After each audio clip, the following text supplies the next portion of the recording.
Pero, pwede kayong kumain. Wala, ginagawa naman.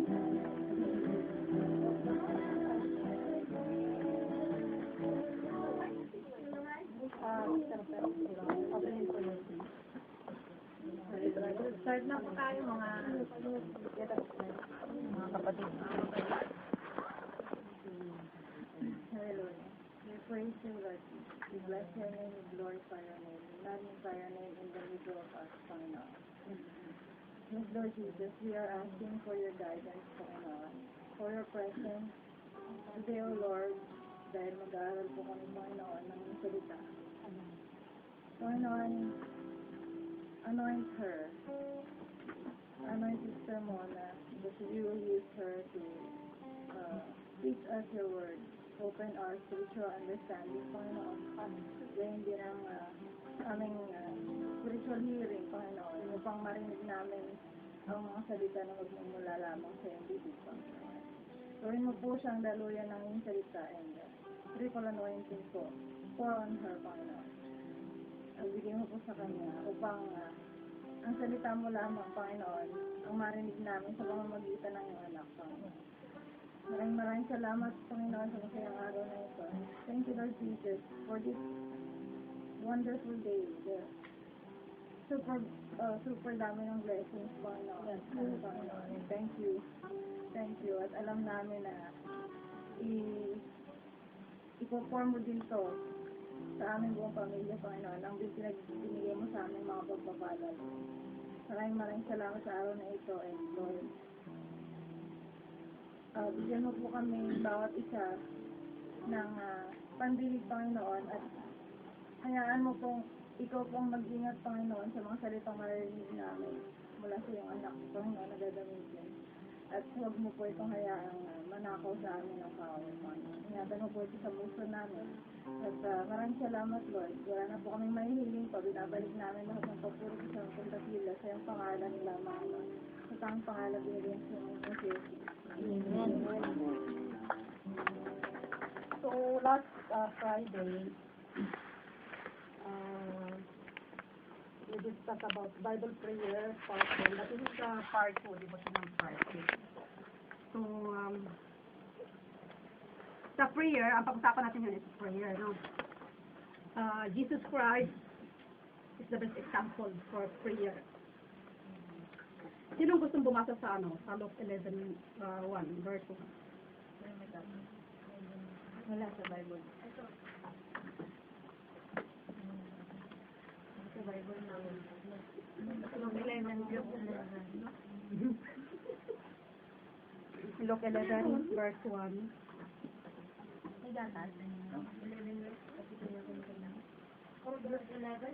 Luke 11, verse 1, yes.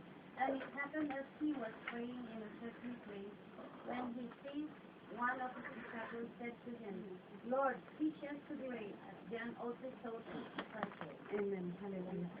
Jesus Christ, when he pray, he always doing this prayer in a private place, in a certain place. Like, it's not para pag nag-pray na papakita ka sa tao pero wala naman sa puso. Jesus Christ, ganyan talaga ang example niya para sa atin na susundin ang kanyang prayer. Sinabi nga niya sa atin na hindi tayo dapat mag-pray tulad ng mga hypocrites na mga mga Pariseo dati. Oo, basta continue tayo sa Matthew 6:5, tapos din natin ito mamaya. Matthew 6:5. Sino nakauna?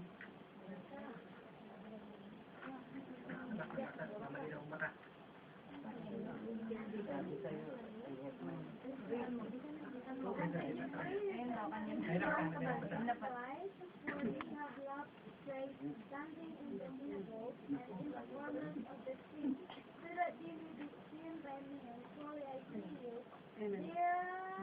Continue Until 8. Until 8. until 8.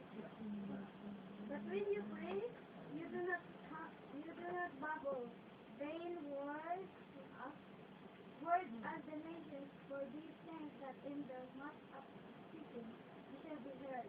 Therefore do not be like them, for your Father knows that things you have used also for you. Amen. yung pag-pray kasi, hindi dapat kailangan natin pag-aralan kung ano yung spirit natin po pag nagsasabi ng any kind, like mag-pray kayo sa bawat language niyo, no? Bisaya, Tagalog, or Kapampangan. Hindi na kailangan natin susundin pa yung sino pa magtuturo sa atin ng prayer, kundi yung personal natin conversation sa Panginoon. Kasi ang Diyos hindi na kailangan yung nagdadabog ka, o kaya sumisigaw ka, o kaya ano man. Kasi nakikita ng Panginoon ng ating puso, alam na niya yun before we ask Him. Alam na niya ang ating mga prayer. Alam na niya yung ating mga kahilingan. Sa isipan pa lang natin, nagbabother tayo. Kung anong laman ng puso natin, yun ang talaga sinasagot niya. Kaya, continue tayo sa dito tayo sa Matthew 6:6. Kung saan tayo dapat mag-pray. Kung kanino ba talaga. Sa Matthew 6. But you, when you pray, enter into your room and shutting your door. Pray to your Father in secret, and your Father who sees in secret shall reward you openly. Amen. Kaya nga, diretso tayo. Saan ba tayo nag-pray? Hindi tayo dapat mag-pray, neither the saints, neither the mother of Jesus. We have to pray directly to the Father. We have to close our room in a secret place kasi doon siya nagbigay ng reward eh. Hindi tayo dapat, idadaan pa natin ng kung kani-kanino pa, no? Na, bakit nga ba? Titingnan nga natin sa sa 1 Corinthians, bakit nga hindi tayo dapat dumaan sa mga saints, tulad ng mga Apostol Paul, Apostol Peter, yung mga the saints, kailangan diretso tayo sa Father. Basahin sa 1 Corinthians 3:4 kasi nga, kailangan ito talaga malaman natin kung saan ba tayo nagpe-pray directly to the Father. 1 Corinthians 3:4. For when one says, I follow Paul, and another, I follow Apollos, and are you not merely? 1 Corinthians chapter 3, verse 4. Continue, my love. Continue mo siya. 5. What after all is Until Apollos? And what is Paul? Only servants through whom you came to believe, as the Lord has assigned to his task. Verse 6. I planted the seed, Apollos watered it, but God made. Amen. Kaya nga, hindi tayo, neither we can pray to the apostles or the saints, kasi nga nakalagay dito, sa 1 Corinthians chapter 3, verse 4 until 6.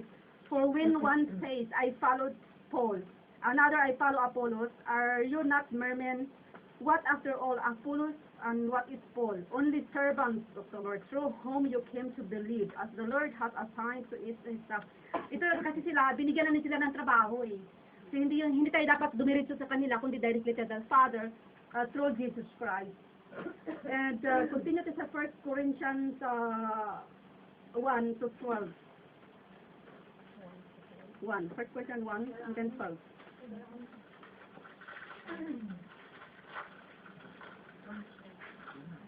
1 verse 12. Verse 1. Paul called to be an apostle of Christ Jesus by the will of God, and our brother. Continue 13, my love.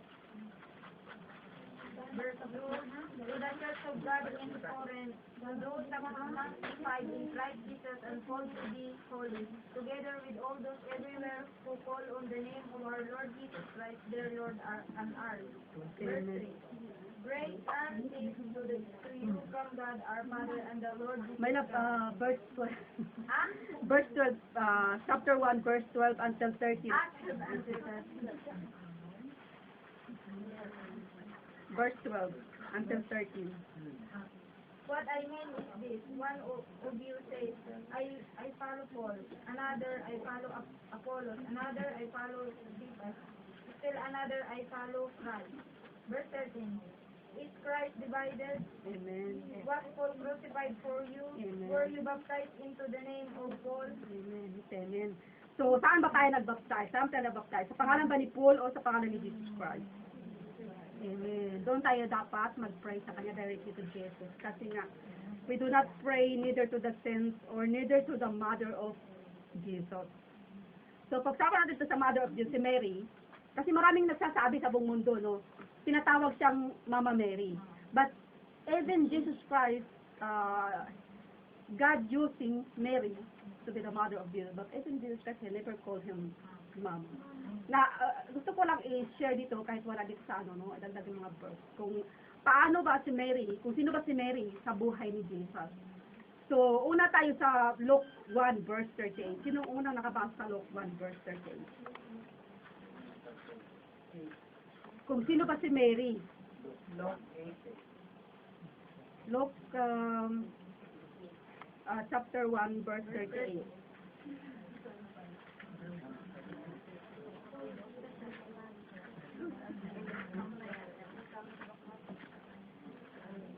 Sumagot si Maria, ako'y alipin ng Panginoon. Mangyari nawa sa akin ang iyong sinabi. Pagkatapos umalis na. Amen. Anong sabi ni Mary dito? Napaka-simple lang, no? I am the Lord's servant. I am the Lord's servant. Sabi ni Mary. Mary is the, sabi ng buong mundo, Mary is the mother of Jesus. But this, in the Bible, it is, I am the Lord's servant. Continue to 46:49. Ito yung songs ni Mary. Songs ni Mary. Umawit siya nung ginamit siya ni Father God. 46:49. Jump tayo sa 46:49. Oh, sige, ikaw na. Sige na. Sino na una? Sinabi ni Maria, ang puso ko'y nagpupuri sa Ayun. Panginoon. At ang aking espiritu ay nagagalak sa Diyos na aking tagapagligtas sapagkat nilingap niya akong kanyang abang alis. Amen. O, di ba? Sino ba si Maria? Sino si Maria kay Lord Jesus is a servant of the Lord. Dagdagan natin kasi maraming verses na dapat na malaman sa Luke 2:48 eh. Sa Luke 2:48. Sino nakauna sa Luke 2:48? Luke 48 verse. Pasok lang. When his parents told him they were asking so, his mother said to him, Son, why have you treated us like this? Your father and I have been anxiously searching for you. 49. Sumagot si Jesus, bakit po ninyo ako hinahanap? Amen. Ba ninyo alam na ako dapat mamalagi sa bahay ng aking ama? And, kasi siya, ito yung time na yun, na he was preaching, he was lost when he was the age of 12. So, nawala siya ng 3 araw, 3 days, he was lost. Hinhanap siya ni Mary and Joseph ng 3 days kung nasaan siya. So, nakita siya doon sa temple, nag-preach siya. Sabi ng kanyang parents dito, ni Joseph at saka Mary, ang sabi dito, his mother said to him, Son, why have you treated us like this? Your father and I have been anxiously searching for you. Tapos sumagot si Jesus Christ, why were you searching for me? He asked, didn't you know that I had to be in my father's house? Nandoon siya sa temple. Alam niya yun na talaga ang father niya is above and Joseph and Mary. So dagdagan natin sa John 2 verse 4. Sino nakauna?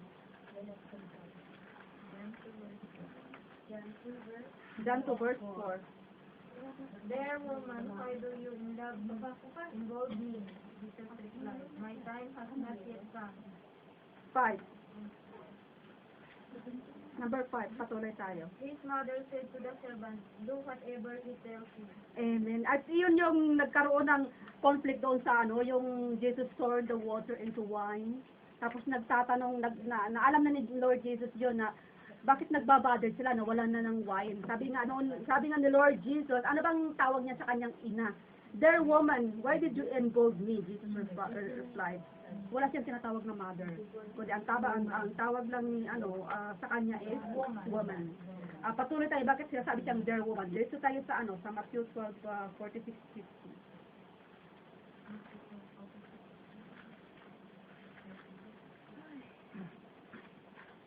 46:50. Verse 46. While he was still talking to the multitude, behold, his mother and brothers stood outside, speaking his speech with fear. Ang 52 ba? No. 47, then one said to him, Look, your mother and your brothers are standing outside, seeking to speak with you. 48, but he answered and said to the one who told him, Who is my mother and who are my brothers?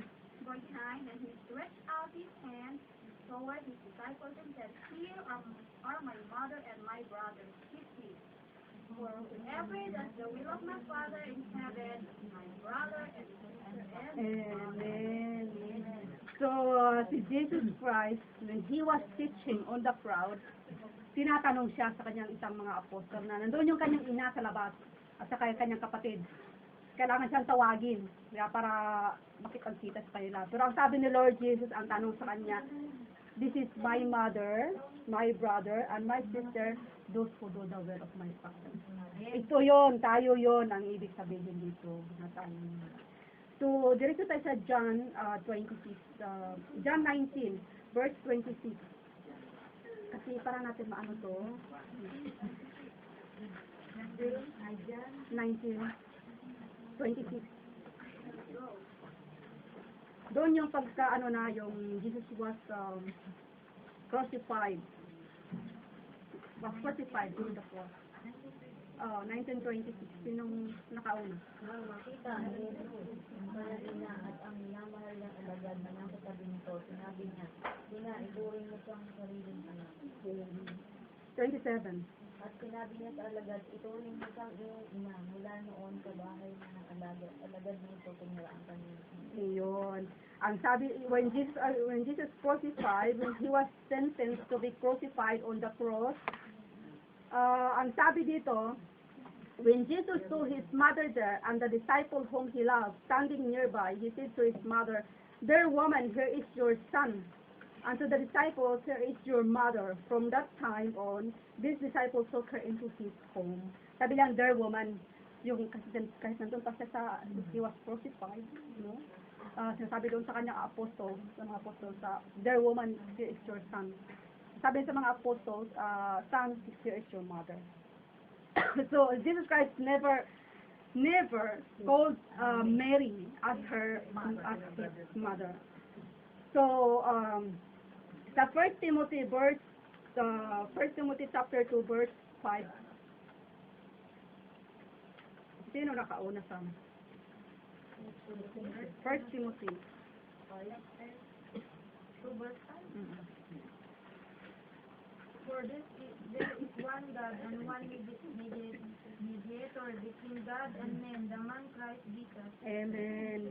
For Jesus Christ, we pray directly to Jesus because He is the only way, the truth, and the life. Sabi nga niya, I am the door, I am the gate, I am the shepherd, I am the way, I am the life, I am the resurrection, I am who I am. Amen. Hallelujah. So, sa ano yan ha? Sa John 14 verse 6. So, ang sabi nga niya, Jesus said to him, I am the way, the truth, and the life. No one comes to the Father through me. So, basahin natin sa ano? Sa Matthew 6, chapter 6, verse 10.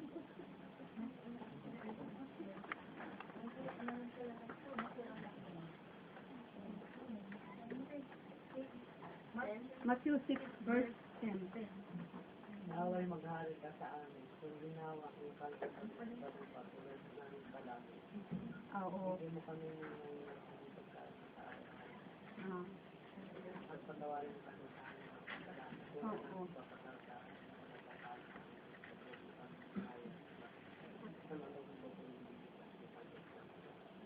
Amen. Kapag kung pinatatawad ninyo ang mga pagkakasala sa inyo, pagtatawarin ninyo ay karating sa mga Oo. Ganyan tayo mag-pray sana. Until 13 ba yung bro? Nabasa mo na bro? Okay. Ngunit kung hindi ninyo pinapatawad ang iba, hindi Amen. rin naman patawarin ninyo ang mga Correct. So, your kingdom come, sa Matthew 6, verse 10, sabing, your kingdom come, your will be done on earth as it is in heaven. Bakit nga ba kailangan natin laging i-mention your will be done? Kasi yung will kasi ni Father, yung will niya kasi yung sa in heaven, wala kasing doon, walang problema sa heaven. Your will be done. Lagi yung will. Kasi si God always willing to comfort your life in your family, in your church, in your city, in your nation, and the whole earth. He is always willing. Everything you need, protection, love, graces, blessings, and sicknesses, He is always willing. Magbigay lang ako ng one verse dito, for example, sa Mark 1:40-41. Sino na nakakaunang bumasa? Mayroon ako idadagdag sa Mark 1. Bakit nga ba it's God's will, always God's will be done? Sa Mark 1:40-41. Doon ito sa A man with leprosy came to him and begged him on his knees, "If you are willing, you can make me clean." 41. Filled with compassion, Jesus reached out his hand and touched the man. "I am willing," he said, "be clean." Okay. So, yun yan. Hindi yun sa having will, your will, but He is always willing. He's always willing. Whatever you ask Him, He always willing. We never say no because that is His will. His will to protect us, His will to save us, His will to guide us, His will to give us blessings, His will to comfort us, His will to forgive us in all our sicknesses and everything. Madagdag ko, sister. Oh, sige. Madagdag ko, di ba? Alam niyo yung sinabi rin sa Bible na without me, you can do nothing. Na without me, you can do nothing. Di ba tinuturo din sa loob ng church natin, tinuturo ni Brother Joe, from the anointing of the Holy Spirit. Sa kanya, di ba tinuturo din na we must be dependent of our God. Lahat ng gagawin natin dapat nakadepende sa kanya. Ano kasi yun nga, binibigay ng example yung kung titingnan mo, tama yung binibigay ng example yung kay Apostol Pedro. Sabi gano'n, "Panginoon, ako ang bahala sa'yo." Ano sabi sa kanya ng Panginoon, "Lumayo ka sa akin." Oo nga. Satan, away from me. Oo. Kasi alam niya talaga tayo. Ano kasi hindi sa will ni God yun. Kaya di ba sabi, without me you can do nothing. Kung wala ang Panginoon, wala tayo. Wala tayo rito kung hindi dahil sa Panginoon. Sa sarili lang natin, di tayo makakarating dito. Kaya hindi tayo pwedeng magmamalaki sa sarili Oo. natin. Kaya Kaya iba- ko, Kaya iba, di ba, minsan makita nyo, yung iba, atin sa church, tapos gawain dito, minsan mawawala. Di ba? Oo, all in all. Hindi mo sinasabi natin na, kumbaga mali. Ano kasi, dahil sa utos ng Diyos, kaya natin nagagawa itong mga bagay na to. Di ba? Sa utos ng Diyos, kaya sabi, without me, you can do nothing. Lahat ng gagawin natin, all dependent to God. Amen. Hallelujah. So, ano pang sabi dito? Give us this day our daily bread. Importante yun na kailangan natin hilingin din sa Kanya. He is willing to feed us also. He is give us food every day for our physical body. And then sa 12 naman, forgive us our sins so that we can forgive us also those who sin against us. Kasi lahat tayo talaga, we always self talaga tayo. We are always breakable. Para tayong baso, mabilis na mabasag. But God is always willing to form it again, to mold you into a new person. Kasi alam natin, He is always willing, He is bringing you from bad into good. Alam niyo ba yung yung 5 women? They're very bad. I mean, but Jesus Christ transformed them from bad into good. These 5 women, if I can remember, it was Ruth, Bathsheba, the prostitute, the Samaritan woman, and bakit pa isa eh? Itong si Ruth naman, si Ruth ay he's Jewish, he was Jewish, he's not Jewish, and then he's breaking the law to marry the Jewish man. And Bathsheba, he committed adultery with David and caused the murder of her husband. The prostitute woman, this is Rahab. She is a prostitute woman. And the one is the Samaritan woman. She have several 5 marriage, several failed marriage 5 times. So how Jesus is always willing even this kind of status, God is bring you from bad into good because He is always willing. He is willing. He is willing for your life. Hindi natin dapat titingnan kung anong pagkakasala natin kahapon, kung anong ginagawa natin kahapon because God is always there as long as we come to Him boldly. He is always willing to comfort you. His arm is open wide for us. So yun yung willing ni God para sa atin. So kailangan din natin magpapatawad. Mga tampuhan, papatawad tayo. Kasi importante yun. If we do not forgive, our Father will not forgive us. Nandoon, kasi tayo mayroon tayong mga, minsan, magbigkas mo lang na hindi magkaroon ng misunderstanding, mga konting bagay, di ba? Nandoon yung, natin, sabihin natin sa kapatid natin, lumapit tayo na nagkasala ka, ganito. Tapos we'll comfort, hug each other, kiss each other. Wala nang malis, walang Malaysia. Singapore na lang, o kaya Abu Dhabi. Basta walang Malaysia tayo. We are family. So wala tayong Malaysia. Hindi na muna natin ng Malaysia because we are family. Wala nang Malaysia. Dito na tayo sa Abu Dhabi. We remain Abu Dhabi and Philippines. Wala nang Malaysia yun kasi we are family. Isipin natin yung we are family. Inaano tayo, binubuo tayo ni Lord eh. So wala na tayong dapat Malaysia pa. So, kung merong kapatira natin na nagkasala kahapon, tapos pumunta sa church, huwag natin tingnan ng mukha nilang parang demonyo. I-comfort natin sila as a brothers and sisters. Kasi God is there. Bakit sila nagpunta? Dahil to repent. The church hindi lang yun sa mga righteousness, but also for the sinners, to accept that we are sinners. Diba?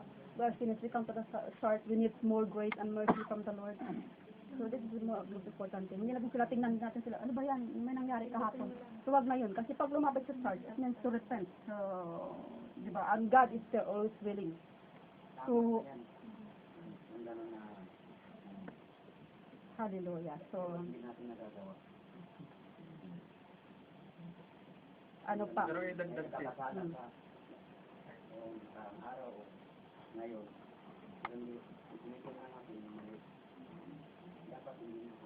Oo, wag yung tingnan. Oo. Pero Kasi God. Oo.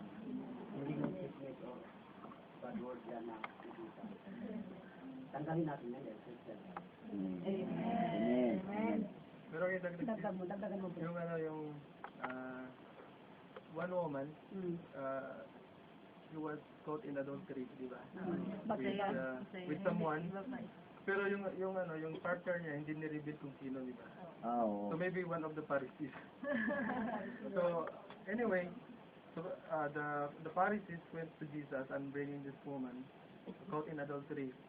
So ano sabi ni Jesus sa mga tao sa niya?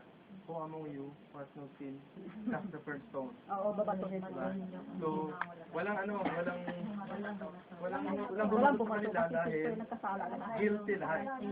Meaning to say, guilty lahat. So walang naglakas loob na tumakon. So pwede nilang si Jesus, pwede niyang tapunan yun. Kasi wala sa kasalanan eh. Pero hindi niya kaya tapunan. Hindi niya ginawa dahil pinapakita niya yung grace. Amen. Diba? Saka hindi niya dinad, hindi niya kinundem. Kasi nandito nga siya. Para sa mga kasalanan, hindi sa mga Tama. Tapos, Ipag-cross na kasi. tapos ang sabi niya, look around you. Sabi niya, ano nakikita mo? Diba, sabi niya, sana yung nagkukondem sa'yo. Sabi niya, wala na Lord. Sabi niya, umalis silang lahat. So, ano sabi ni Jesus sa kanya? Go and sin no more. Yes, that is So, the meaning grace to of say, God. pag mayroong mga nagkagawa ng kasalanan, yung no condemnation natin sa kanila, yun yung bibigay ng power sa kanila to go and sin no more. Kasi pag kinokondem mo siya, ikaw na makasalanan kasalanan ka. Lalong nakukondem yun, lalong lumalayo sa sa Panginoon. Diba? Hindi naman ang taong Pero, Hindi yung taong siya ang magpapatawad sa'yo, kundi ang Panginoon. so pag binigay mo sa kanya yung no condemnation, yung tinanggap mo pa rin siya, yun yung mag-empower sa kanya na mabuhay ng sabi na go and sin no more. Yun ang magbibigay ng power sa kanya. So sa church kasi iba yung nangyayari pag mayroong nagawa yung isang kapatid, minamark natin kagad yun sa isip natin, kahit hindi natin sinasabi, pero sa isip natin, mark ka na, ganyan ka pala. O, diba? Pero dapat kasi nun, tanggalin natin sa isip natin yun. Kasi kahit yung mga lalaki, mga babae, tayo nagkakasala tayo, hindi natin sinasabi lahat. Sa isip mo pa lang, nakakasala ka na. Di ba? Kahit yung mga babae, nakakasala din tayo. Amin. Yung mga lalaki, nakakasala din sila. Lalo na may mga safety, naka-short. Siyempre yung mga lalaki, nagkasala sa mata parang nagkakaano na tayo ng ordinary face. Yung mga lalaki naman, siyempre kung mga safety yung suot ng mga babae, siyempre nagkakasala ng adultery. Kaya nobody is perfect. Kaya God offer His grace. We are under grace of the Lord Jesus Christ. Kaya hindi natin pwedeng i-judge ang bawat isa sa atin. Kasi lahat tayo, nobody is perfect. Except the Lord. Because of His grace, we are all saved. So hindi natin kailangang tignan ang bawat isa sa atin ng mukha nito. Talagang Siguro na, kung alam natin na may pagkakasala yung isang kapatid o may ginawa siyang kamalian, ikaw na mismo ang lumapit. Pero in a way, nasabihin mo lang, Ipag-pray, pwede na rin. oh, Prayer. lapitan mo siya, pagsasabihan mo, pero pagsasabihan mo, in a way na makakasabay yung kamalian. Hindi kasi, Pag-create ng slander, ang sa counseling, spiritual counseling, pag mga ganun kasi pangyayari, hindi na kailangan natin dami pang ikalat pa yan. Kasi para ng newspaper Tapos dagdagan at punuan yan doon, kakalat na. Siyempre, naano siya, nahihiya siya, hindi nalalapit sa... wala na yung love doon. So, dapat wala nang love. Wala na yung Oo, Christian tayo. We are... nagkasala yung Oo. Dapat ito comfort natin. Oo Nasasaktan naman. tayo. Oo. Kasi alam mo, we are one body of the Lord Jesus Christ. So if one is suffer, we are also all suffer. Hindi ka pwedeng Oo. sa kanya mag-condemn. Oo, hindi talaga. Yung awa mo sa kanya, ikaw mismo nasasaktan kung ginagawa niyang mali. Kasi alam mo, pag hindi na umattend yung kapatid, pag marasang kapatid na nagtatampo, nasasaktan na ano tayo, natrap tayo, di ba? Yan, hanap-hanap natin. Kasi we are one body of the Lord. He is the head, we are all the church. Hindi natin kailangan pagsabihan pa ng for example, the church is, the head is Jesus Christ, and we are His body. Jesus Christ is the husband, and we are His bride, the church. So we cannot say, ano ba yan, yung church na yan, huwag kayo pumunta dyan. Kasi yung mga ano dyan, they're fighting for each other. We are not vampires here. We are the image of God. Mas maganda Diba? So we have to comfort, we do not judge about each one of us our prayer. We have to pray to the Lord by Spirit, and He answers you no matter who you are. You can speak with your language, even though you no words, because God is heard us and He knows before we ask Him. Hindi na kailangan turuan pa dyan kung ano bang prayer. Kasi mas maganda rin na na pag lumalapit tayo sa isang kapatid, nandun talaga yung iparamdam mo na love mo siya. Oo. Not because parang meron tayong na, bakit ganun yung ginagawa? Ipakita mo yung love. Pag lumapit ka, malalaman na ng kapatid na nagkamali na mahal ako nito, kaya makikinig siya. Pero pag pinakita, the way you talk na parang may pagkarod, paano kanya pakikinggan, diba? The most, if mayroong pagkakamali, minsan, i-direct na natin sa Panginoon. Hindi na natin kailangan, mas very, very powerful yung prayer natin na we have to bring this sister to the Lord, forgive her for she doesn't know what she's doing, or the brother, kasi ang Panginoon, nakikita tayo buong ministry, kung paano tayo nagmamahalan. Kasi yung importante sa atin, love one another. Oo, hindi. Oo. Kasi we are already changed. Example, matuloy na siya. Matuloy na siya, pero hindi pa siya dapat ng Panginoon na tanggapin ka lang. Ang Panginoon pa rin ang mag-desisyon. Oo. Kahit faithful siya rin sa lupa. Correct. Kaya nga sa atin, hindi pwede tayo mag-judge. Pwede mag-judge. Kasi pag dinudge mo siya, kung nasa isang body Yun ang nga nasa atin tayo, para ang church natin mag-grow. kung nasa isang... Iniisip natin na puro mali. Amen.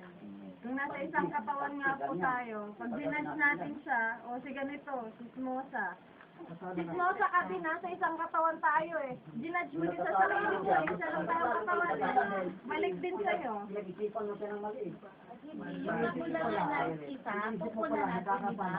May mga malaan po ang Maganda ka magkakala na sa tutuhan. Kaya iniisip mo na, nagduda ka na yung tao na. Yung mga pagkukunan niya. Tayo, halimbawa, tayo mga Kristiyano, dapat tayo hindi nagkakasala. Yun lang ang doon. Kasi kung tayo patuloy sa pagkakasala. Kasi alam mo ba, ang tunay na believers, Alam mo ba ang tunay na believers? Hindi, walang taong nagsasabi na wala siyang kasalanan. Ako, makasalanan ako. Lahat tayo. Walang nagsasabi na ako hindi makasalanan. As true followers of Jesus.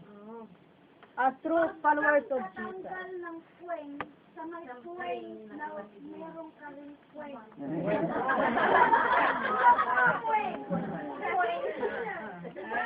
Bago ka magtanggal ng swing, swing.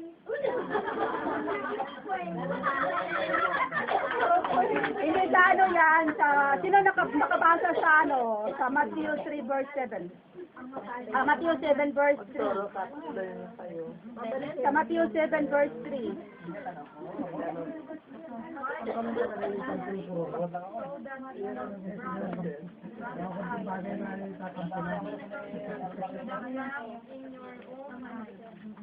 Oh. Ano to sa judging others, we do not judge. Alam mo kung bakit sa Matthew, kailangan to lahat, idagdag ko lang to dito kasi nga para tayo maunawaan lahat. Sa chapter 7, verse 3, ang sabi kasi dito, why do you look at the speck of sawdust in your brother's eye and pay no attention the plank in your eye?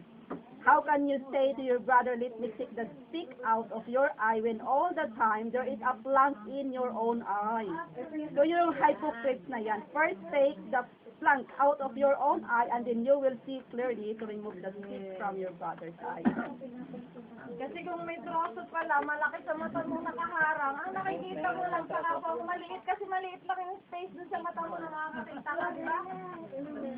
Ngayon, kung tinanggal mo yun, makikita mo yung kabutihan beyond dun sa nakikita mo.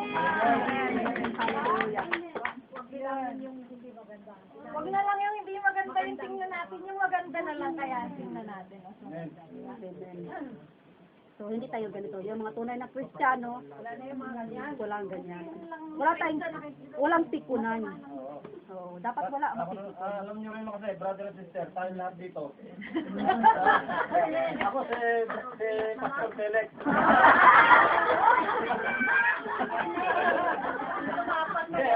Ako rin naman, naman ako. Alam niyo kasi, brother and sister, magmula nung tanggapin ko si Jesus Christ, nagkaroon ako ng pag-ibig, ipamumuhay ko ito sa puso ng may pagmamahal ng Diyos. Ngayon, ang pinag-uusapan natin kung bakit tayo nagkakasala.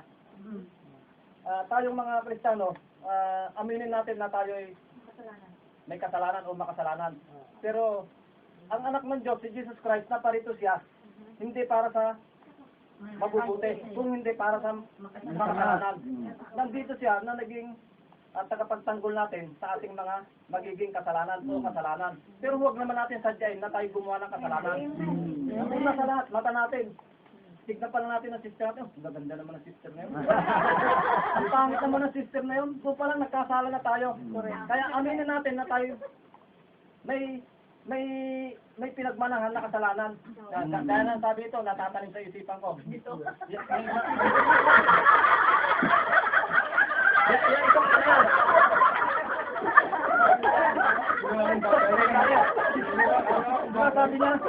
Sabi ni brother, natatanim sa isipan ko, sabi niya, lahat ng mga nandiyan, sige, malaya niyong kainin.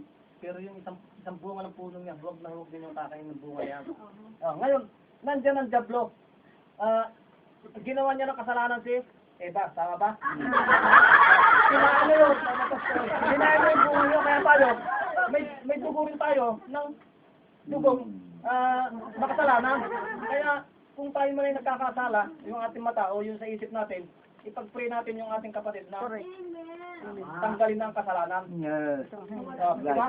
Kaya napakaswerte natin dahil meron tayong tagapagligtas. Yun, amin. Yesu Cristo, na anak ng Diyos na nasa langit. Ayaw, maganda ngayon ako. Dati, magayon ako tahimik. Pero nung kumilala ako sa Panginoon, dito mismo sa maliit na pamilyang ito, sa ACM Allied Christian Ministry. Dito ko nakilala ang pag-ibig ng Panginoon. Kaya ako, aminin sa inyo, makasalanan ako, pero punong-puno ako ng pag-ibig ng Panginoon.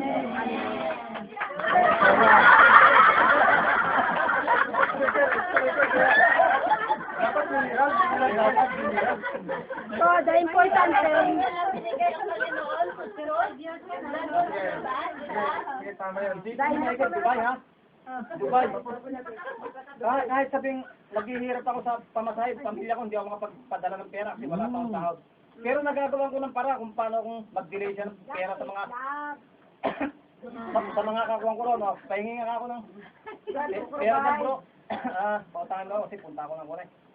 Ng Abu Dhabi kasi doon ko nakilala ng Panginoon eh. Sabi ko sa kanila, bibigay talaga siya. Bigay. Tapos, dahil total to, wala namang oras kasi. Doon kasi may oras kasi. Kaya hindi ko may sure yung gusto ko eh. Kaya kasi iniisip ko yung oras eh. Mauubusan ng oras. Ito, open. Sige. Ito, sige. Ito sa ating pag-ibig natin sa Panginoon. Alam niyo tayo lahat, puno tayo ng pag-ibig natin sa Panginoon. Amen. Di ba? Kaya,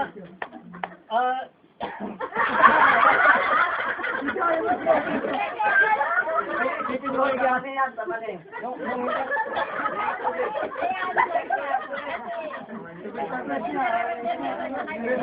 Natatanggal ko ang Kristo. Yung Holy Spirit na dumating sa buong pagkatao. Dungo rin ako eh.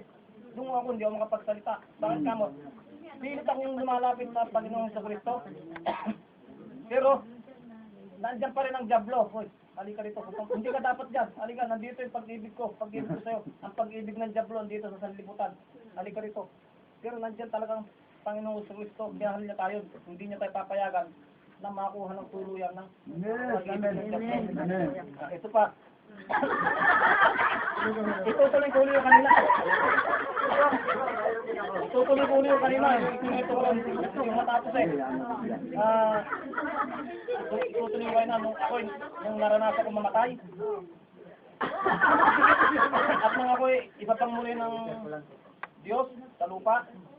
Yung aking spirit, inalam ko na agad na sino ba talaga ako ang tunay na kaligtasan ko. At ang ba yung religion na yan? Hahanapin ko siya. Gusto kong maligtas kasi yung espiritu ko nakakaawa kasi nakita ko na talaga impyerno, di ba?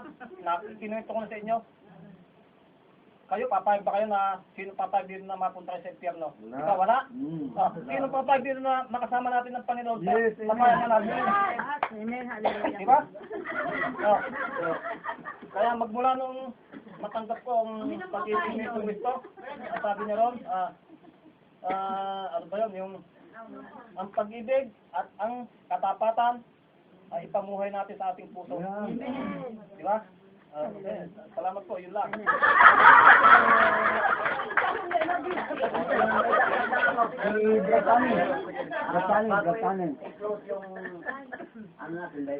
Hindi pa tayo natapos. Singit ko lang to. Ako, tapatin ko kayo. Titigil muna ako sa pagbabakap. Bakit? Kasama kong backup pero ano man. Pero nandito pa rin ako. Kasi mahal ko ang isin. At Ang Panginoon. una sa taas. Pangalawa, isin. Yung kapatiran. Nandito pa rin ako tumutulong sa mga gawain ng pagbubuhat o ano. Pero sa pag-backup, Back out muna. baba muna ako. Pinapray ko na yan sa Panginoon. Amen. Kasi meron akong sasabihin din mga kapatid. Yun lang. Tama. Kay brother, huwag natin isipin na naghihina na siya sa pananampalataya. Hindi ako nakihira. Conviction niya yun. Pero hindi natin sila, walang condemnation. Hindi natin siya iyan. Ano pa lang ako. Panginoon lang. tayo. Gusto kong sabihin sa iyo, kasi ngayon ganito. Tayong lahat, mga anak ng Diyos, meron pa bro? Wala na. Pero ang gusto kong sa atin ngayon is ganito. Kasi sinasabi natin na we are sinners, diba? But now, we are no longer sinners. We are holy people of God. We are righteous. We are righteous and holy, not because of what we are doing, but because of the righteousness, gift of righteousness na binigay sa atin ni Christ. So we are not sinners saved by grace anymore. We are holy people. So be conscious of who you are. Be conscious of who you are now. Kung ano ka ngayon sa Panginoon, you are holy. So be conscious of that holiness. Hindi tayo conscious doon sa kasalanan. Kasi pag naging conscious ka sa kasalanan, lagi ka magkakasala. Dahil yun ang laging conscious ka eh. Anong gagawin ko ngayon? Hindi ko gawin.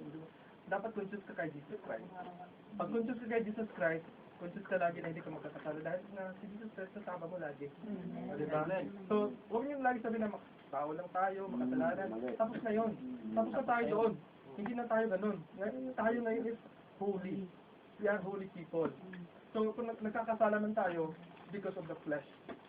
Yung flesh na nasa atin, at saka yung spirit natin, nagwa-war yun lagi, biblically speaking, sa Corinthians, merong war between the Holy Spirit and the flesh. So, kung nadadala ka ng flesh mo, nagkakasala ka. So, hindi ano yun. Ay, yung flesh. Yung laman. Yung laman natin, nagkakasala yun. Pero ang isipin natin, na yung laman natin ay hindi na tayo yun. That is your old flesh, your old self. Which is already, tapos na yun. Ngayon, ang new identity natin is si Christ. Amen. Siya na ang identity natin. Sabi nga niya, I live, yet not I, but Christ lives in me. So kung nagkakasala ka, it's not you. It's the old flesh. Para bang nag-bell, pag nag-bell, di ba? Pang! Tapos na yung bell, pero may echo pa na narinig. Yun na lang yung echo. Yun na lang natitira sa atin ngayon. So huwag kayong ma-discourage kung nagkasala mo kayo last week o kanina ngayon lang. Dahil andun pa rin yung flesh natin. We'll be perfect in the future once we are in the glory state. Yung state natin is in the glory. With Christ. That is perfect na tayo. But when you're still in this world, nandito tayo sa lupa, we are not perfect. But we are already declared by God, justified, perfect before Him, through Christ. So, pag nagkasala ka, humingi ka ng tawad sa Panginoon, at lumapit ka sa Kanya. Sabi, Lord, I acknowledge my sins. I confess my sins, and I know I am still holy. I know. And because you know, because you declared it, I am still holy, and I'm still, huwag kang magkano ng condemnation sa sarili mo. Yung pagbaba, something na kinukondem sa sarili mo, di ba? Kasi parang tinitingnan mo, hindi ka nakarapat dapat. No. Hindi, we are child of God, bro. You have to think that you are a child of God, hindi yung... Pero bro, naalala ko yung lolo ko. Kahit nga hindi daw ako siya magsimba, sa bahay lang, nalala. Pasok na siya sa Panginoon. So, yun ang tinatandaan mo, pero dapat mag-aaral pa rin. Yun, tama. Ang salita to yun, yung bottom line ng salvation. May bottom line na tinatawag. Kasalanan mo nandun sa simbahan. Yung bottom line ng salvation natin is your faith in Christ. And your belief in Christ and your faith in Christ. Pag ginawa mo yun, na-born again ka na, maliligtas ka na. Pero yung pamumuhay natin, paano ka lumago sa Panginoon, mag-isa ka lang, diba? Siyempre, kailangan mo ng mga kapatiran. Sabi nga niya, forsake not a sibling of yourself. For this is the will of God. Tayo natin nagpalakasan. So, kailangan natin yung mga kapatiran, hindi pwedeng wala. Pero kung ando ka sa bahay mo, why not? Maliligtas ka rin. Pero, paano yung growth mo? Diba? Hindi ka mag-grow. Mahirap mag-grow mag-isa. Diba? So, kailangan mo pa rin yung mga kapatiran mo, fellowship. Kung meron mang nagawang kasalanan, pag hiningan mo rin ng tawad, kalimutan mo na yan. Kasi ang Panginoon nga, kinalimutan niya yung kasalanan mo, ikaw, inilalan pa. Sabi nga niya, as far as the east from the west, I remove my transgressions. Pag yung tinapon ko na yung mga kasalanan niyo, kung gaano kalayo yung silangan sa kanluran, alam mo ba yung gaano kalayo? Napakalayo. So, ganun kalayo.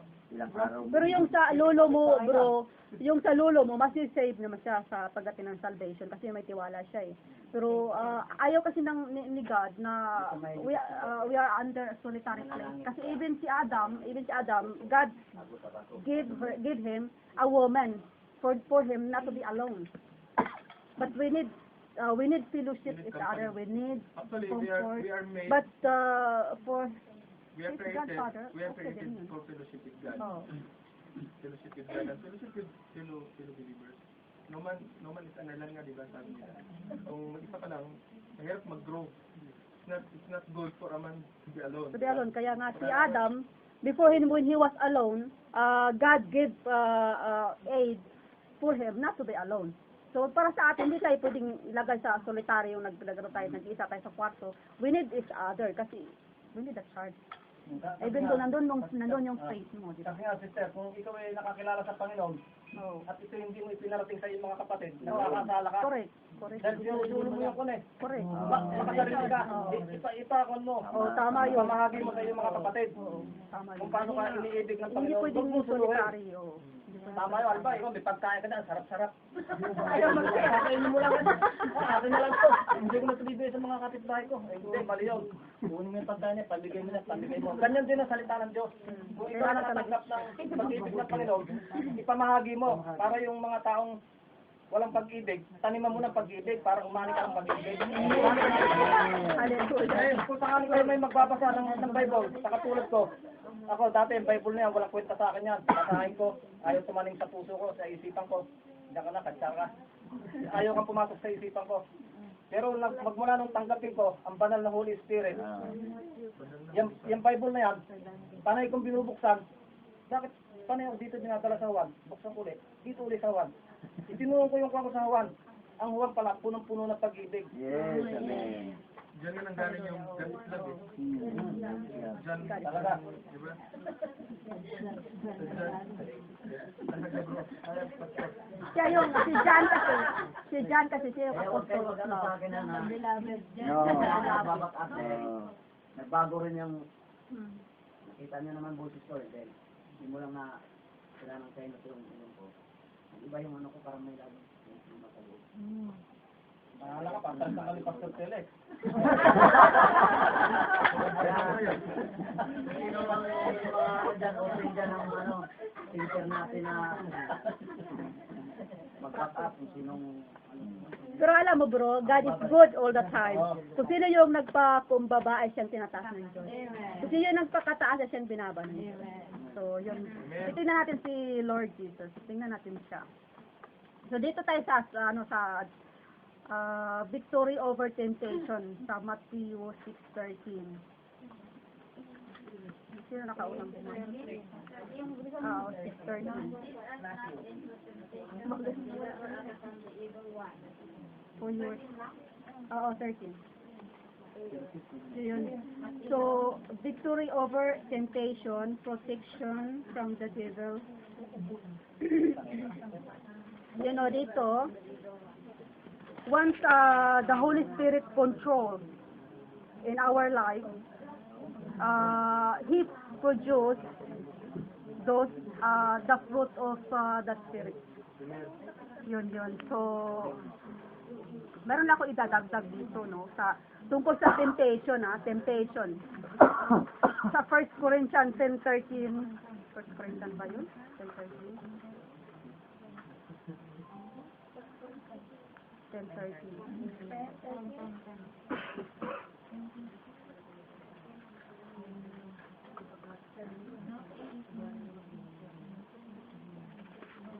Ito. Wala bang pagsubok na dumating sa inyo na hindi nararanasan ng lahat ng tao? Sapat ang Diyos at hindi niya ipinapahintulot na kayo'y subukin ng higit sa inyong makakaya. Sa halip pagdating ng pagsubok, bibigyan niya kayo ng lakas upang mapatagumpayan ang iyon. Amen. Amen. Ito nga yun, hindi si God nagbibigay ng temptation kung hindi yung natin magagampanan. God is good all the time pa rin. Oo. Siya yung gumagawa ng way. Dahil sabi nga, I am the way, the truth, and the life. So, hindi siya nagbibigay ng mabigat na hindi mo naman kaya. Di ba? Dagdagan natin sa sa Hebrew, sa 4:16.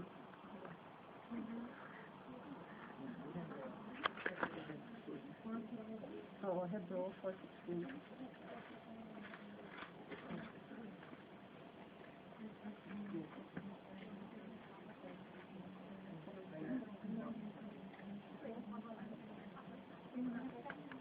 Kaya't huwag tayo magatagilin ng mga trono at ng mahabaging Diyos upang makamtan natin ang habag at kalinga sa panahon ng ating pangangailangan.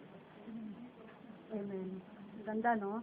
God's love for us is everlasting, no? We come to the Lord, we cry to Him, and He will give us His grace and mercy because we are under grace of the Lord, and ask Him the power to do the right thing, and we claim it that He will provide it for us. Everything that we ask Him, we have to claim that we have to receive them. Kailangan pag tayo nag-pray, we have to accept, we have to claim it agad. We have to claim na talagang to, tatanggapin ko talaga blessings ni God. I am very strong. I am not sick. Talagang tatanggapin lahat ng hihilingin natin. Talagang you have to claim it. Talaga. Kasi yun ang pinaka-importante natin. So, yun yung prayer. Sa first John, teka lang. The more, sabi kasi dito, the more specific the prayer, the more talking to God, is the more you will receive His blessings.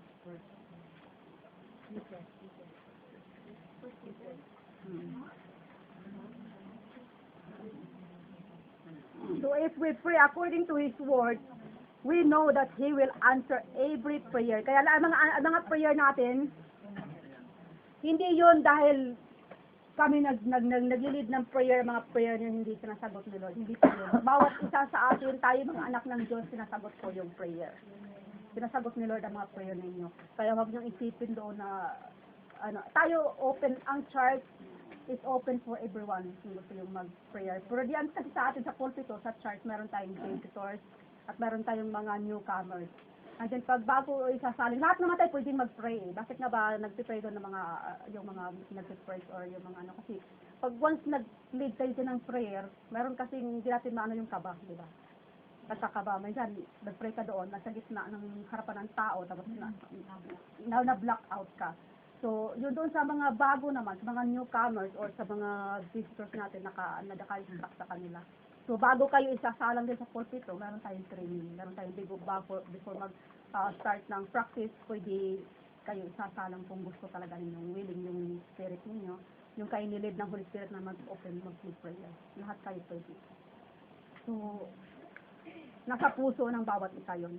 According to what is in our heart, kung anong languages, hindi na natin kailangan pang memorizing kung saan pa tayo kumukuha ng mga memorize, anong prayer yan. Hindi na kailangan yun. You have to pray in spirit. I pray in my spirit and in truth without a word sometimes. I pray, speak the word.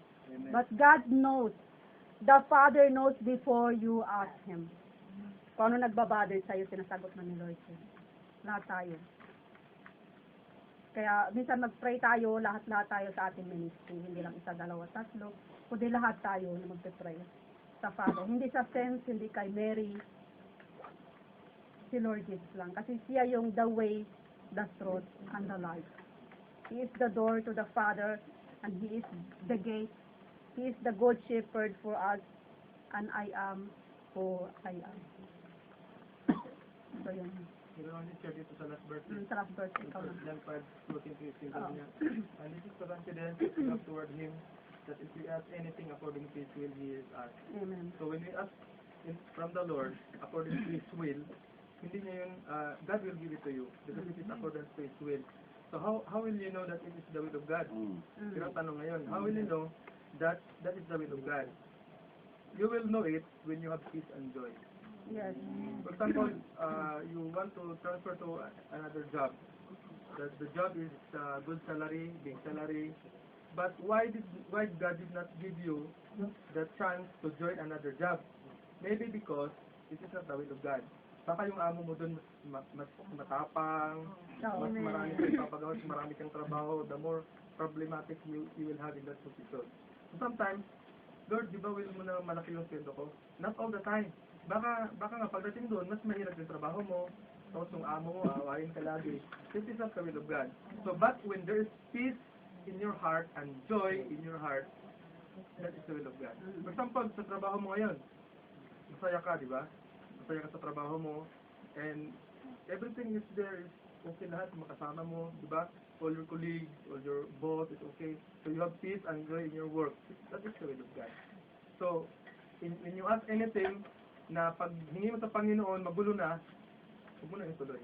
Because maybe that is not the will of God. Kasi nga, magulo nga eh. Ang dami nang against, ang dami nang hindi approve dun sa gagawin mo. For example, hindi ka marunong mag-drive, tapos humingi ka ng kotse sa Panginoon. No, if you don't know how to drive and you're praying for, Lord, give me car. So God will not answer your prayer. How? You don't know how to drive. You don't know how to drive the car. So you don't have also license to drive. So, meaning to say, when it is in line with the Word of God and according to His will, that prayer will be answered positively. Amen. Hallelujah. Positively yun na answer. Kasi merong, there are 3 answers for our prayers, diba? Yes, no, and wait. So when God says yes, it is according to His will. When God says no, it is not according to His will. When God says wait, kung pinahihintay ka ng Panginoon, the answer of it is yes. Amen. Because God will not let you wait for a long time and later on, no. Diba? Later on, no. So God Minsan kasi nag-pray tayo, minsan hindi sinasagot ni Lord, minsan it takes 3 months, di ba? So, yung prayer natin, sinasagot niya according to His will. Naka-record kasi yun sa ano niya na kung manghingi tayo ngayon ng boyfriend, ngayon agad-agad, hindi niya ibibigay ngayon agad. Minsan ibibigyan ka niya after 6 months, after 5 months, according to His will. Lahat ng mga kahilingan natin, kung sabihin natin sa Kanya, according to His will, ibibigay niya sa iyo. Okay, for example, if you're already in higher, about age is more than 40 na, then you're still single. It's the will of God na ano. Hindi na siguro, will mo pa Lord na mag-asawa ko. Wala pa lang mga... So, sabi pa yun, no, you're still young. Hindi ko sabihin ng Panginoon yun, nabasa ka pa. Na-in-love na yan. I didn't mention it. Pa, si Riley.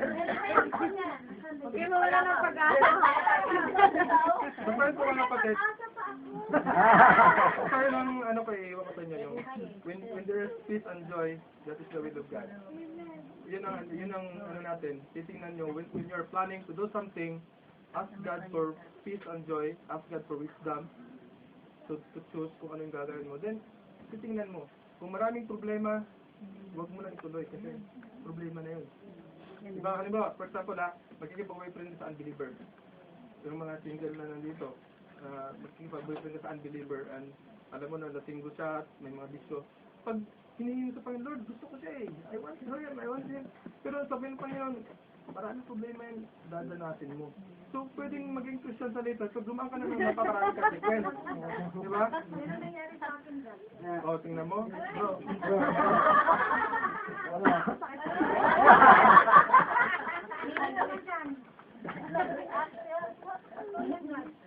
So sometimes, exceptionally, may mga exceptions yun.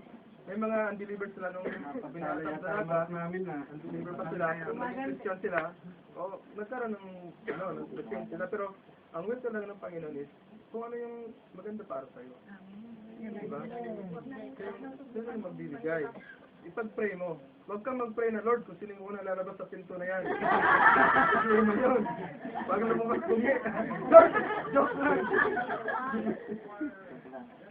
Pero diba bro, makapano ako dito. Minsan po merong divine delay yan. Hindi na po sa prayer natin yun. Kung di, merong maharang sa prayer natin. Kaya minsan matagal. Pero kapag inulit natin, katulad ng story dito ng hukom at saka ng babae, na kinukulit niya yung hukom, hindi dahil may respeto yung hukom, walang respeto kahit kaninong tao, pero dahil kinukulit siya ng babae, kulit ng kulit, pinagbigyan na niya. Pinagbigyan, ganun din si Lord. Kulit ka lang. Kasi pag binigay sa'yo agad, hindi ka na mag-pray. Hindi yun na, mag-pray ka ngayon, hindi ka sinasagot, ayaw mo na mag-pray. Pray pa rin, pray. Ulitin mo lang. Ulitin mo rin. 3 times, 5 times, bukas ibibigay na yan ni Lord. Bibigay niya yan. Pero, kasi ganito yun, yung doon sa nangyari sa babae na yun, will yun ni God. Kasi, di ba, ino-oppress siya ino-oppress siya, will ni God yun. Kaya tinulit niya si God kasi meron siyang reason. Pero pag tinulit mo si God na gusto mo talagang ng sasakyan na wala ka lisensya, Lord, gusto ko na, hindi bibigay sa'yo ng Panginoon niya kahit gano'ng kulit ang gawin. Hindi ka marunong mag-drive. Mapaya mapangga ka pa. Yung babae na, that woman with, parang binigyan ng problema yung judge. Because the purpose of the woman is correct. Kasi yung, di ba, yung purpose doon is in-oppress siya. So, para mawala yung oppression, pinakinggan ng judge yung prayer niya for the good. Pero once, kasi yun din ang dapat na gawin. Tamang gawin yun ng judge na gano'n gawin niya. Pero kung yung sa mali, tapos ipagpatuloy mo sa Panginoon na gusto mo talaga gano'n, Lord, gusto ko talaga yung unbeliever na yun. Hindi talaga yung Panginoon yun. Hindi ka importante gano'n. Hindi ka niya hayaang mapariwara dun sa gano'ng tao. Ililid ka niya sa tama. Amen. Okay? So kung meron kayong reason, ito kung meron kayong reason, alam nyo for the good. Kahit sa Panginoon, Lord. Gusto ko, Lord, kasi alam ko. For example, Lord, gusto ko na sasakyan. Kasi gagamitin sa ministry. Diba? Lord, tapos, next month, mag-aaral na ako ng ng driving license. Then, yun ang paglaban mo, hindi kung ano mga nag-isordos, wala namang sense. Dapat may sense ka, paglaban mo yun, dahil alam mo, gagamitin mo para sa Panginoon. So, ganun lang mga kapatid. Kasi si God kasi, yung will niya, sa kapag manghingi tayo sa Kanya, kailangan wala tayong doubt din. Kasi hindi niya ibibigay, pero mag-doubt ka. Meron akong idagdag doon sa sa John 16, verse 24, 25. 24 lang siya. John 16, verse 24.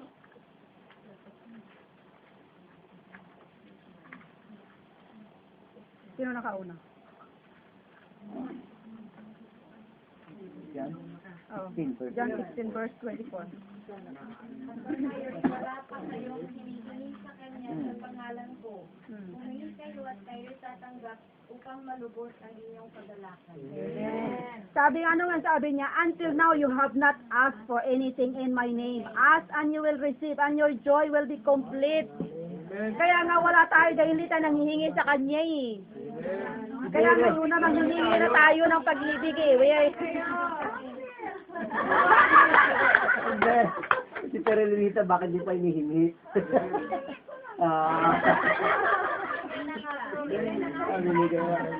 Yung hihingin mo, yung presyon.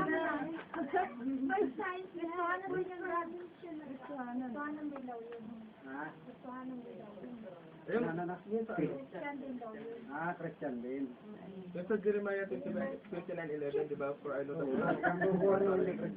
the plans I have toward you to give you an expected end. It means to say, ang ibibigay sa'yo ng Panginoon, yung expected mo na end. At kung ano yung desire mo. Kung ano yung expect mo. God will not give you something that you don't expect na. Correct. Halimbawa, gusto mo, ito yung gusto mo. In line sa will niya, Kristiyano sa lahat, wala namang problema, mag-kiss-under ka. So yung expected mo, so that will be your end, ibig sabihin. So hindi ko bibigyan Panginoon ng ayaw mo. Gusto mo ayaw mo ng lalaki niya, bibigay sa'yo. Kasi ang Panginoon gusto mo rin yung ibigay yung desire natin. Kasi nga sabi niya, that your joy may be full. So kung desire mo yun, paglaban mo sa Panginoon, at alam mo naman niya, yun talagang will niya. So, ito pa. Before we ask to the Lord, we have to know the Lord. We have to accept Him as our personal Savior. Kasi kung hindi natin, walang place si Lord sa puso natin, paano tayo mahingi sa Kanya? Diba? Sa John 15, sino makakabasa sa John 15, verse 7? Para makapalito niya. Kung nananatili kayo sa akin, Amen.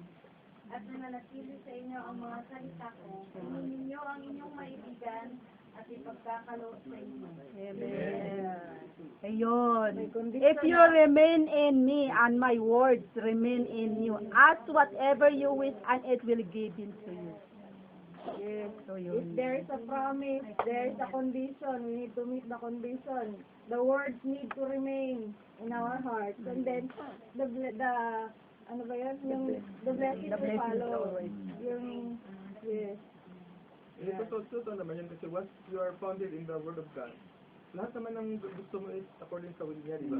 Whatever So, your heart pag desires. nagbabasa ng Bible, hindi ka hingi sa Panginoon na kung ano-ano na hindi mo nababasa sa Bible. So kung you're founded in the Word of God, so lahat ng hinihingi mo is in line doon sa sinasabi niya. So yun ang sekreto. If you remain in me, and my word remain in you, ask whatever you wish, according to His will. Andun pa rin according to His will. Hindi yung whatever you wish na kung ano-ano na yung wish mo. Hindi. According to His will pa rin tayo. Kasi hindi, ang word, Siya pa rin naman God, susunod. hindi sila hindi magkaka-conflict yan. May isang layunin ng Word of God. The Word of God is walang conflict. Kaya hahanapin natin sa Lord lagi. Kaya ask, seek, and knock Na, the door. Sa Matthew 7:7. Sino makakabasa? Para idagdag na to, last na to. Ask and it will be given to Sa you. 8. Seek and you will find. Knock and the door will be open to you. Amen. Sa 8. For everyone who asks receives. He who seeks finds. And to him who knocks the door will be open. sa Amen. Tagalog, Ano may Tagalog? Humingi kayo at kayo'y bibigyan. Oh. Humanap kayo at kayo'y makasusumpong. Pumasok kayo at ang pinto'y bubuksan para sa inyo. 8.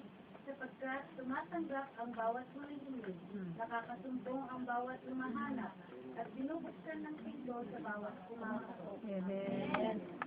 Yun, ang ganda. parang yun ang promise ni God sa atin. Yung promise sa atin. Pero may susi. Alam mo may susi. Sakya mo yung type mo. Yes. Type na sakya. Pagpunong blessing. Tama yan. Amen. May tawag doon yung sa economy ni God. Kasi ako May pag God economy. magbibigay ako ng pera na sa church, Lord, yung pera na yan para sa aking promotion ng aking work. Lord, yung pera na yan para sa kapatid namin, para makapalit sa dito. It's it. Every time. Tama yan. Kasi nga, Yung kaya rap, seek yung us tinatawag na and Rick what ito, open the hindi mo door. yan pwedeng i-apply sa kung ano yung kasalanan mo, yung tinay mo kasalanan, arani ka ng kasalanan. No. Ang Bible is nagtuturo siya ng reaping and sowing through your Yes, tithe. that's my experience. Through your tithe. Kasi God gives seed to the sower. Kung yung sower, alam ni God, kasi alam mo bro, believe ako dyan kasi nga yung ano namin, meron akong friend sa ano tawag doon. Ano siya, yung dalawang anak niya actually naoperahan, merong tumor. Naoperahan yun sa ano sa tumor yata. Tapos yung isa naman may cancer sa atay. Dami sakit. Tapos hingi siya ng prayer sa elders. So in-advisean siya ng ano ng elders na kasi matagal siya sa matagal siya sa believers. So never pa siya nag-tithe. Mga 10 years na siyang talaga. So never siya nag-tithe. So sabi ng mga elders, in-advisean siya na mag-tithe, subukan mo mag-tithe ng buong puso. So nung that time, pinag-pray mo na siya. Pinag-pray siya sa mga elders. So nung talagang inaano niya yung puso niya na talagang gusto niya magbigay sa Panginoon ng tithe. So nung nag-start siyang nag-tithe, doon nakakarikado yung isa niyang anak. And then susunod hanggang sa 6 months, nakarecover ng dalawa niyang anak. Through prayer and her tithe. Minsan topic natin yung tithe. Kasi isa yun sa mga natin. Isa yun sa mga secret. Kasi nagpapalago sa gawain niya eh. Secret yan naman. Oo, sa gawain niya. Actually, si Lord nandiyan eh sa church eh. Bakit pinagpapahala sa kapatiran? Isang way na bukas kamay. Oo, sa puso talaga natin yun. Sa puso Ano yan, natin. magiging topic natin yung tithe. Kasi lahat tayo kailangan nating matuto sa tithe talaga. At alam ko naman na nagsa-tithe na tayo. Kasi ang church hindi tatakbo yung church mo. So kaya nga binibless ni God yung God is blessing the church because some people, or not all people are tithing, but many people are giving according to his desire, their desire. But once na ibigay talaga natin yung tithe, kasi doon talaga yung blessing na tayo. Sabihin mo, under yung tithe, bro, no. Tithe is not under the law. Kasi yung tithe exists before Abraham. So, ang law is Moses lang yan, di ba? So, even in the Garden of Eden, meron ng tithe doon. Yung tree of good, tithe doon, dapat Panginoon yun. Pinakailaman ng tao. Pag pinakailaman mo yung sa Panginoon, may bumakcurse sa tao. Kaya nga na-curse sila eh. Dahil pinakailaman yun para sa Panginoon. Tithe yun yung 1-3 na yun. So, it belongs to the Lord. So, pero gagawin natin, spirit, maganda yung tithe. Napakaganda yung tithe. Pero dito naman sa church, sa topic naman ng ito, we are not forcing anyone. What is desire in your heart? Kasi kung mabasa natin sa sa 1 Corinthians 13, medyo mahaba ating Bible study ngayon. Konti lang itong babasahin ko, i-share ko dito. If I speak in the tongues of men and of angels but have not love, parang ganun ba, I am only resounding gong or clanging cymbals. If I have the gift of prophecy, can fathom all mysteries and all knowledge, and I have not love. Yun bang para bang, kung wala bang magbigay ka man, ng isang bagay, kung hindi naman ang gagaling sa puso mo, parang wala din blessing, diba? Kasi ang tinitingnan ni Lord, kaya doon sa sa widow's offering, small penny lang yun. Na desire na si Lord, yung tinitingnan niya. Itong woman, nandoon yun sa saan ba yun? Sa widow's offering. Ano naman yun? Kumbaga ang pinapakita doon, hindi yung tithe. Ang tinuturo na hindi tithe. Ang tinuturo doon is Sa pagbibigay. Kailangan buong puso eh. Pag tinignan mo yung tithe, ibang tap. Hindi na kasi yun kailangang sasabihin eh. Kung ano yung desire mo eh. Hindi yun ano pa sa iyo na magbigay ka, hindi eh. Kasi yung puso natin, yung desire natin sa Panginoon na maglingkod sa Kanya. At nakukundi ka rin ng spirit na magbigay. Hindi na kailangan, nobody will whisper in you have to give. But according to what is in your heart. Once you want, you have to give. Ito maganda yung sinabi mo. Kasi once we are under the grace of God, the grace of God will overflow sa buhay natin. Hindi natin alam na yung binibigay natin sa Panginoon is more than our tithe. Kasi nabibless ka eh. The more ka nabibless, the more ka nagbibigay. Di ba? Ganun tayo. Kaya tayo under the grace of God because we operate in the Spirit of God. So once the Holy Spirit will touch you, baka hindi 10% ibigay mo, baka 20% or 30%. Dahil naka-anchor mo sa dapat. Yun. Tama yun, sis? Maganda nga yung kasi nga sa widow's offering, nandito na yun sa Mark 12. Sabi nga dito, Jesus sat down opposite the place where the offerings were put and watched the crowd putting their money into the temple treasury. Many rich people threw in a large amount, but a poor widow came and put in 2 very small copper coins, worth only a fraction of a penny. Calling his disciples, sabi nga ni Lord Jesus, I tell you the truth, this poor widow has put more the treasury, more than the others. They all give out of their wealth, but she out of her poverty put in everything all she had to live on. Doon na-adore si Lord Jesus. Na kahit sa small penny, sa small amount, niya, kasi buong puso, yung babaeng binigay niya. Hypocrite yung mga Talagang hinahalugog niya yung wallet niya para lang siya makapag-move on. Tapos yung mga mayayaman, basta tapon lang silang tapon ng pera. Pero wala naman dito. Sobra lang nila. Oo. Pero yung sa widow, full trust niya kay Lord. Yung para bukas niya, Lord, binigay niya. Bahala ka na sa akin. Parang gano'n. Gano'n din dapat tayo magpahid. Full trust. So magtatanong kayo, any questions? Bro, questions? Bro, teka nag-isip. I-share ko lang yung about yung bibigyan ng blessing. Kasi the more na share na sa mga blessing mo, na with all your heart, kumbaga yung nandun yung love. Kasi nga, ang sabi nga ni God, love one another, no? Pag na-share mo yung blessing mo with love, hindi mo na mamalayan, bumubuhos din yung blessing. Oo, bubuhos ni Lord yun. And then, hindi, kumbaga, ito lang siguro yung parte na ito yung nabibigyan mo ng blessing. Mamaya dito pa. Hindi mo na mamalayan, nag-scatter ka na palang nagbibigay ng blessing. At hindi mo rin namamalayan na nag-shower na yung blessing sa'yo. Hindi lang sa material na bagay o litasil na money. Kumbaga sa mga kalusugan ng pamilya, mga minamahal. Amen. Saka yung Yun please. nagiging ka rin ng mga true friends. Yung friends talaga na may pagmamahal sa puso. Not only a friend as a friend. Kumbaga, nakakatanggap ka o nagkakaroon ka ng mga friends sa totoong nagmamalasakit, totoong may love talaga. Kasi yun na yun yung grace eh. Yung flow ng blessings mo, yung grace. Kaya nga, the most important thing sa lahat sa atin bilang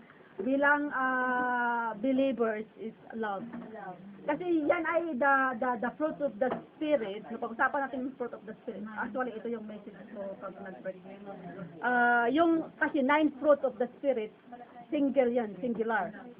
So, ang love, saan ba siya saan ba bilong ang love? Sa Galatians 5:20.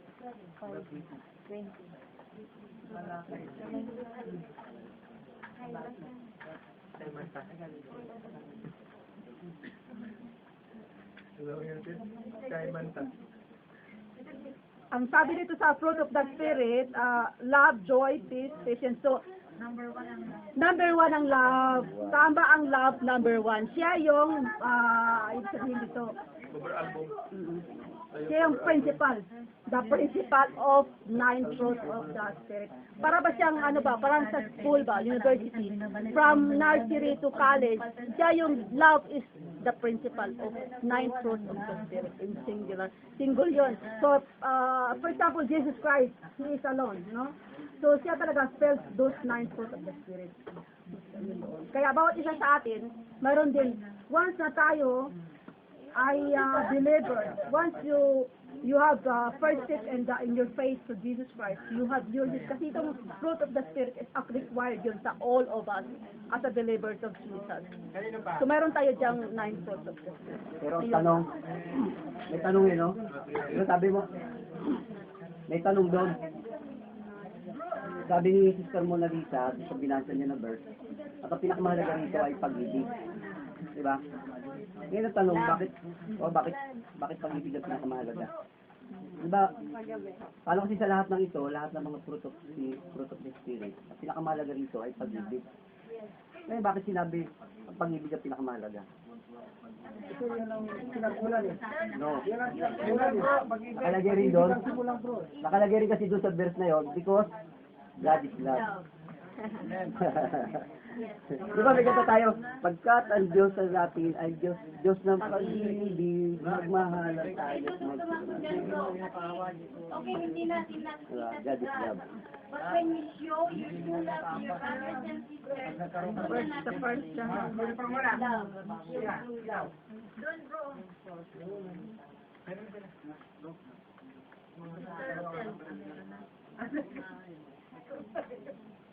kaya when God, Tanong.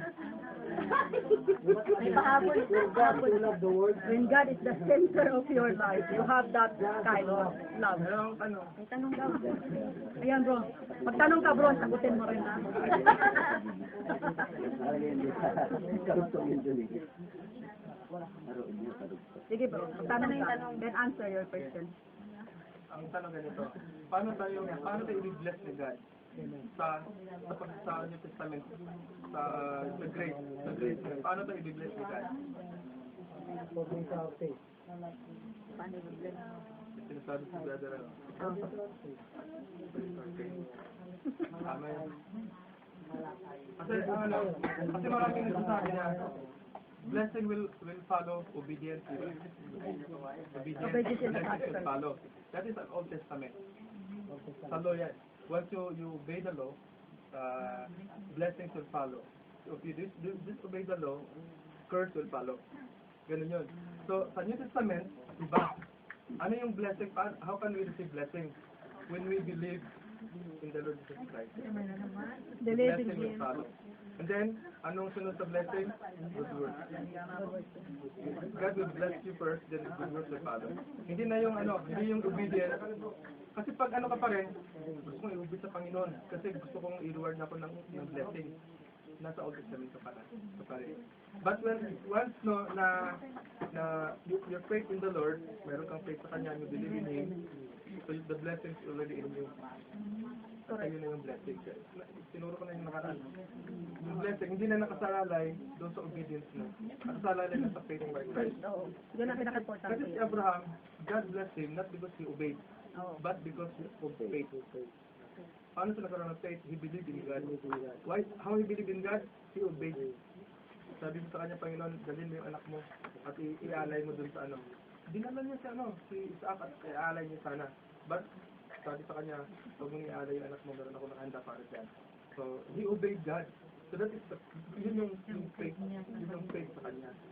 So sabi sa kanya, sabi ni Jesus Christ, sabi niya, and Abraham believed God, and it was credited to him as righteousness, for righteousness. So ibig sabihin, yung blessings ngayon, natatanggap natin not because of our obedience, but because of our faith in Christ. Amen. So, wag niyo na, gusto ko lang na magkaroon ng maraming pera, maraming blessings, mag-uubi ako sa'yo. Hindi yun, Old Testament yun. Pag gusto mong i-bless ka ng Panginoon, have faith in Him, believe in Him, mamuhay ka according sa tinuturo ng Panginoon, then the blessings will follow you. Diba? Ganun ang muna natin, ang tinuturo natin. So, seek ye first the kingdom. The kingdom of God and all his ways. Everything will be Everything will be added. added na lang kasi binigay na si Lord Jesus eh. So add na lang yung iba. Add in. Add na lang. Amen. Okay ba kayo doon? Kaya sino pang gusto magtatanong? Yung law, sino bang tatanong tungkol sa mga law? So kaya hindi na nawaan yung law ni Moses. Ano ba yung law ni Moses? Ang law ni Moses? Ayan, tanong. Yung law yun ni Moses, bro, we are under of Jesus Christ. Law yung mababa, bro. Mababa. Alam ba yung law ni Moses? Meron ako, bro. Kasi yung law ni Moses, marami kasi siyang mga yung ano ba yung sa Ten Commandments of God. Mga batas yun, pati yung circumcise, yung pagtutuli, ginagawa nila yung holy. Batas yun. Kay Moses, oo. Hindi ka tuli. Pag hindi, ang sabi kasi sa kanila, pag hindi tuli, hindi masisave sa Panginoon. Eh bakit nga si Abraham, ay siya ay justified by faith before he was circumcised? Diba? Kasi si Abraham na-circumcised siya together with Isaac. Ano bro? Hindi ko alam yung paano sa tinutuli. Hindi mo alam to bro?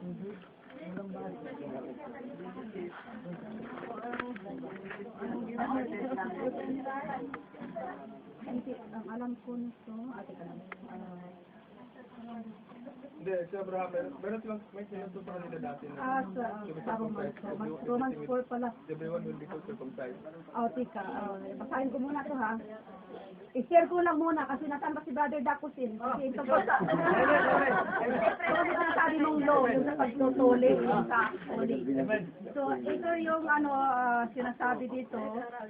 Bilisan ko lang. What then shall we say that Abraham, our forefather, discovered in this matter? In fact, Abraham was justified by works. He had something to boast about, but not before God. What does the scriptures say? Abraham believed God, and it was credited to him as righteousness. So, dito naman, sinasabi dito, continue tayo, jump tayo ha. In this blessedness, only for the circumcised, also for the uncircumcised. So, we have been seeing that Abraham's faith was credited to him as righteousness. Under what circumcised as it credited? Was it after he was circumcised or before? It was not after but before, and he received the sign of circumcision after of righteousness. So he was justified before the circumcision, before siya natuli. So hindi rin nasusunod ang law ni Moses. Kasi kung ngayon kung hindi bumaba si Lord Jesus, depende sa mga tuli, paano ba yung hindi natutuli at believe Jesus Christ, di ba? So kaya ang sabi nga niya ni Jesus, circumcised or not circumcised, in Galatians, all of you are you know children. what happened in Galatians? Yung church sa Galatians, there are Christians Galatians. Mayroong mga Judaizers. Yung galing sa mga Judaizers sila. So they already believe in Jesus Christ as a Savior.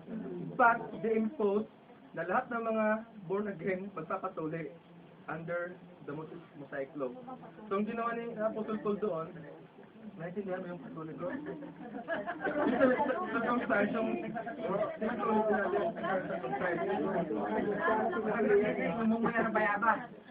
yung circumcised na tinatawag sa mga lalaki. Kasi ang the law, Kaya yung value ni yung law ni Moses, wala yung value kasi yung faith the law of Moses, ganito kasi yun, in the law of Moses, when a boy is born, in the 8th day, he will be circumcised. Cut yung skin. Kaya nga tayo mga Pilipino, pasalamat tayo na may mga Christian. Kasi tinutuli tayo, di ba? Mga lalaki tinutuli tayo. So, sinunod yun dun sa mga sa biblical. Gustong ipagawa yun ng mga Judaizers sa mga new believers. So, nag-away si Apostle Paul, si Peter, yung mga apostolis doon, kasi sabi ni Apostle Paul, huwag nyo na silang balik doon sa ulit sila doon sa law. They're already justified by the blood of Jesus Christ. So, ibig sabihin, yung mga naniniwala ngayon, kasi maraming naniniwala ngayon na mga naging born again na hindi sila tuli talaga sa mga Jordanian. Siguro, mga Lebanese, mga ganon, sa Europe, may mga, hindi talaga tuli sila. Lalaki hindi yung 14 nila hindi natuli. But they are saved because their circumcision is not by flesh, but in the spirit. Yun yung circumcision ni Abraham, not of the flesh. Napunta tuloy tayo dito. Ba't tayo napunta dito? Dahil sa loob. Sana kasi bagay dakot. Biglang nagtanong, tapos biglang umalis. Wala. Wala na bang question? Sagot na yung loob. Kaya kung hindi ka tuloy ngayon, wala problema. Hindi na siya... Hindi na importante kasi yun eh. Para kay Lord, hindi importante yung tuli kasi hindi tuli. Importante as long as you have faith in Him and believe in Him, you can go to the Father. Pero, may benefit din pag tuli. Kasi, hindi nga ito ko. Sa health. Hygiene. Kalinisan. Kalinisan. Kalinisan. natin yung tuli-tuli niya, sa mapunta yan. Ay, bigyan naman yung bigyan naman yung yan. Huwag na natin nila yung kasi baka magkita sa iba. Balik tayo dun sa... Ang layo ng law natin, hindi ko lang tayo sa prayer, no? Hindi kasi sa tanong kayo, bakit doon grace kayo? Tapos na tayo sa ano eh. Tapos na. Baka Ano meron ba, may tayong... question pa ba kayo? Baka sige pa, Brother Felix, sister pa. Brother Felix. Sure ba? Brother Felix. Kahit mag-share tayo magdamag dito. Masaya ako, pero may mga sister and brother na gusto na ang umuwi. Kaya, next time na lang ulit. Next time na lang. Oo nga, ang layo-layo na. Nasa law na tayo. Sa September na tayo. Dami na puntahan. Ano, maglagay na lang tayo ng conclusion. Conclusion. Meron doon, basahin mo si Sister. Para bang conclusion? Okay. Do I have a time and place for daily Bible reading and prayer? Have I forgiven all those who sinned against us? Yun, importante yun. Importante sa atin yung pag pray tayo. Kailangan tayo magpatawad. Sabi nga ng Diyos, kung meron kang offering, at pupunta ka sa harapan, mag-offer ka, tapos meron kang sama ng loob sa kapatid Huwag ka muna or mag-offer. yung kapatid mo yung sama ng loob sa'yo, iiwan mo yung offering mo, nakita mo kapatid mo. Puntahan mo muna. So, it's very important na wala kang dala sa sarili mo na pupunta ka doon na guilty ka. So, yun, para malinis yung harap sa kapatid. Yan ang importante. At saka yung Bible reading at saka prayer, two-way communication po yun. Nagbabasa tayo ng Bible, God is speaking to us. So when we pray, we are speaking to God. So ganun yun. God speak to us, we speak to God. Ganun. Kaya mayroong communication. Hindi pwedeng pray ka lang ng pray, hindi ka nagbabasa ng Bible. Paano mo malalaman yung will ni God? Kasi sa Bible siya nag-reveal sa'yo. Amen. Amen. Paano daw pag yung humingi ka ng tawad sa kapatid mo, hindi ka tinatawad, paano ka? Ang problema yun. Malat pag-pray mo yan. Pag-pray no, the Holy Spirit. Sabi mo yung gusto at yung nasa loob mo. Pag isa tayo ng tanong, ulit mo, ganda mo yung tanong. Ganda mo yung tanong.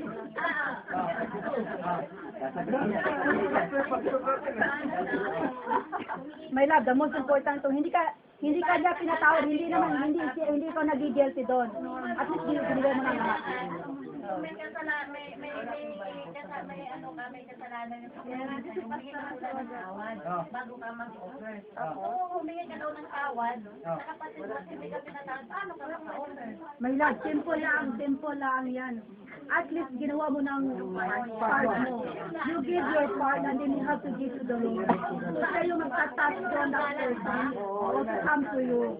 Hindi mo na, huwag mo na i-guilty yung sarili mo na tumiksi ka sa kanya kung ayaw niya, di ba? At least You give your love to yung him. magawa mo na lang, pray mo na lang. Pray mo na. Hindi, huwag ka na mag-guilty sa sarili mo. Of course, ginawa mo na yung part mo. So you give everything for her. So hindi mo na sa aman na. So you have to give praise to the Lord. Ibigay yung person na forgive her kung she doesn't know what she's doing. Kahit nung sa si Stephen, nung binato siya, nag-pray siya talaga na, Lord, forgive these people for they doesn't know what they are doing. Kinuha nga si Stephen yun. So, tati yun. At ginawa mo na yung part mo. So, marami yun. Salita ng Diyos. So, meron ako itagdag doon sa God's Word, no? God generates life, creates faith, produce changes in our life, and frightens the devil. Maraming gives miracles and healing mga hearts, mga building character, mga transformation. So yung salita ng Diyos nakatransform sa atin into a new person. Yung si brother mo, Ano bro? May share ka pa bro? about the Bible, no? Sabi mo na hindi totoo yung Bible. Yung nakaraan, senior ko dito.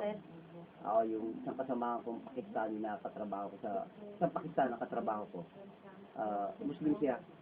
Paano kasi sa mga Muslim, hindi sila naniniwala dahil sa Bible natin. Sinasabi kasi nila, corrupt yung Bible natin na, kumbaga, nagkasalin-salin sa pamagitan ng pagkasalin-salin ng iba't ibang wika, na corrupt siya. Kumbaga, wala na yung original na text na wala na rin sa mga bagong text ngayon.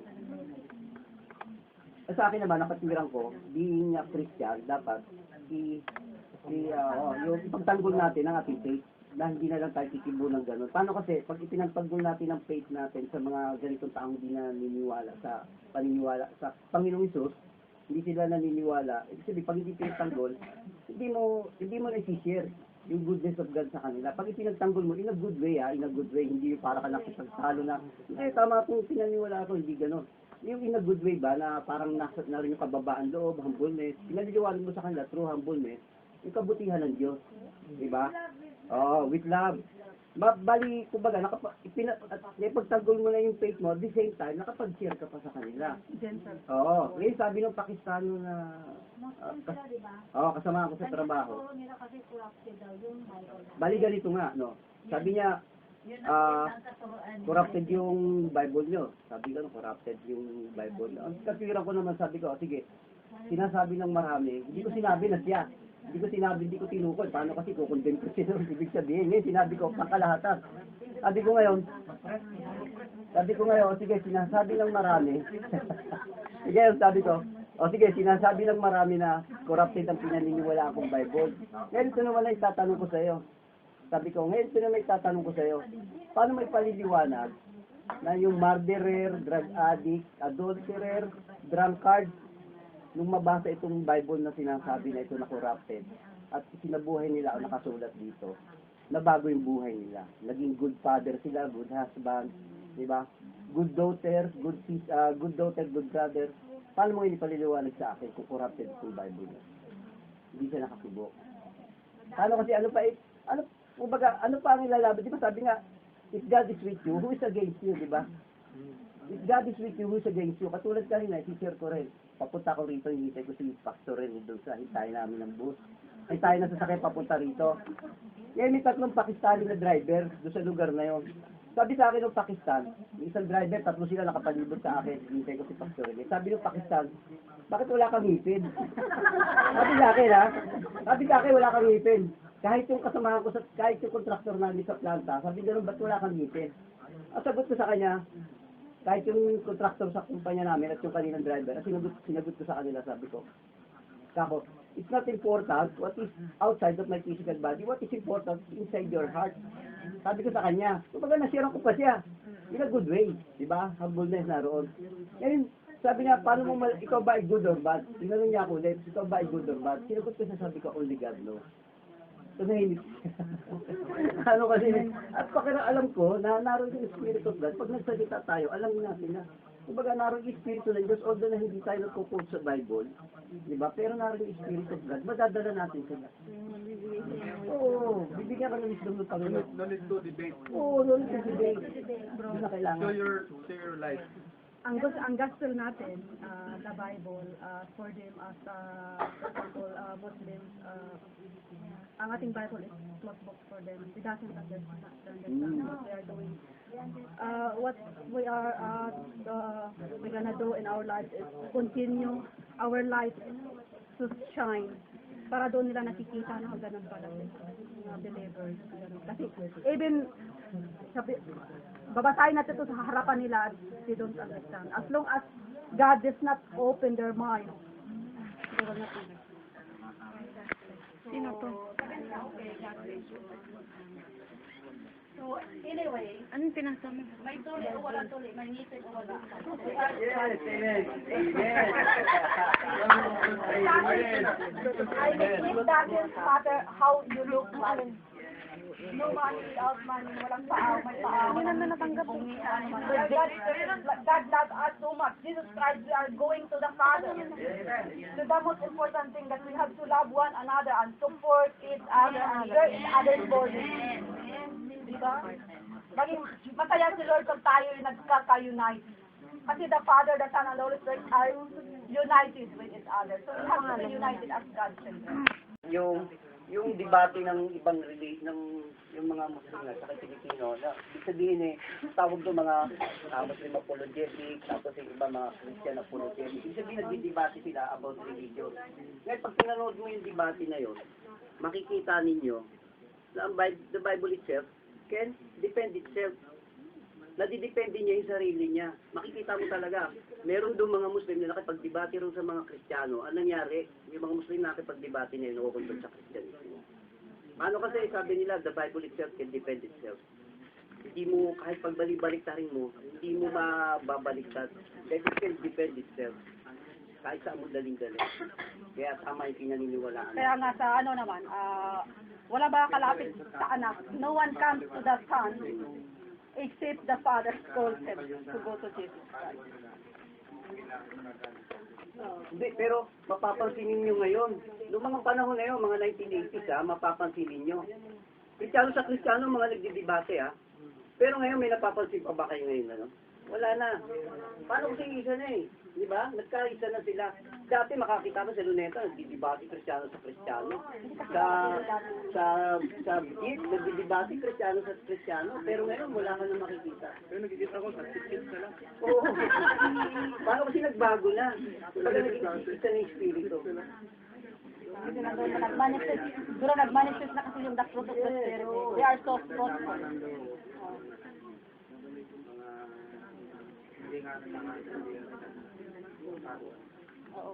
Yung Old Testament at saka New Testament, ano yan? Yung Old Testament, ang nakasulat sa Old Testament is New Testament law. Yung sa New Testament, that is the Old Testament na open. So, means to say, lahat ng nakasulat sa Old Testament, nakaturo lahat kay Jesus Christ. At lahat yung mga, si Joseph, ano yan, figure ni Jesus Christ, si Joseph, si Boaz, basta mayroong isang tao na mayaman na nagsasacrifice, si Jesus yun. Lahat ng mga tinuro kay Moses, sa, di ba, 40 days and 40 nights siya, doon sa Mount Sinai. Yung tablet of stone, siguro mga isang oras ko ang binigay sa kanya yun. Bakit sumasagal doon? Dahil sa mga laws na para sa kay Jesus Christ. Ano yung mga law doon? Yung mga Ark of the Covenant, yung mga lampstand, paano gawin yung lampstand, paano gawin yung table, nakasignify kay Jesus Christ yun. So the Old Testament, the laws of the Old Testament is pointing to Jesus. So yung New Testament naman ngayon natin, it is the revelation of the Old Testament. So lahat ng revelation nasa New Testament ng kung ano yung mga sa Old Testament dati. Ngayon natin naintindihan, basahin mong Isaiah. Ano tinuturo ng Isaiah? Jesus Christ. Yung kay Daniel, anong tinuturo ni Daniel? Yung sa Revelation. Revelation ngayon, yung nangyayari ngayon, yung patayan sa Middle East, yung Christian, kinukutan ng liig. At saka yung kung ano-ano ng mga gera sa mga bansa-bansa. Nasa kay Daniel yan at sa kay Isaiah. Nandun yan lahat nakasulat. Ngayon, nare-reveal na sa atin. Sa New Testament na. O, di ba? So, lahat yan? Yung sinasabi na Bible is separate Bible. Ang Bible, sinasagot niya yung sarili niya. Pag binasa mo siya na nagko-conflict, wala yung Holy Spirit na yun. Yun ang pinaka-importante. Pag ang Holy Spirit nasa iyo, the same Holy Spirit nasa kapatiran mo, hindi kayo magko-conflict. Kasi isa yung i-reveal sa inyong lahat. Because we are the same Holy Spirit. Ganun. So, yung conclusion. So, ano po? Question. Sige bro.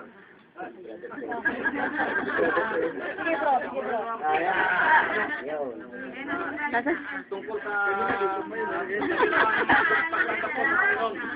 Tuloy Wala naman, libre naman tayo ito. Wala naman tayong oras eh, di ba? Oo, sige. Tayo dyan. So, how I test sa English? Tagalog na lang. Hindi, meron lang akong kwan. Ikaw na lang magkukan, magta-translate. Doon sa trabaho ko dati, nung kwan lang, nakarang Friday, patuturo ko sa inyo. Meron akong kasama ron, 4 na Pilipino sila. Sabi saan, Pastor ka na pala eh. Kasi mga friend ko sila sa akin eh. Pastor ka na pala, galing mo na pala mangarap. Sabi na, ganito. Pwede bang, kwan, pakisagot mo to, ano bang magiging kwan ko? Kasi meron kasi akong kasalanan eh. Nang bababae ako. May pag-asa pa ba akong, sabi niya, may pag-asa pa ba akong kwan, maligtas sa aking mga ginawang kasalanan? Oo naman bro, sabi ko sa kanya. Ang Diyos ay pag-ibig, katapatan. Iparating mo sa kanya ang iyong mga kasalanan ng may pag-ibig at katapatan, patatawarin ka ni Hesus Kristo, siya ang magpaparating sa kanya. Sabi niya, God bless, pastor ka na talaga. Meron pa iba, sabi, ikaw naman, nakita ko ron, yung mga kwan mo nagpapasto ka, yung mga sister doon. Ang dami-dami mong bata, sino ba yung bata mo ron? Sabi ko sa kanya, God bless ka ako. Lahat ka ako yung mga yan. Bata ako ka ako yan. Bata ako sa mga pananampalataya sa Panginoong Diyos. Lahat ka ako yan, mga kapatid ko sa iglesia. God bless, sabi nila, pastor ka na talaga, pwede ka na. Ngayon, pagka nagdadaan ako ron, hindi na sila kumikibo. Sabi, brother, pastor, ganun na lang silang apat. May respeto na. Nagkaroon sila na respeto. Tapos isinare ko rin sa kanila yung kasama ko sa kwarto. 3 buwan kaming hindi nag-uusap.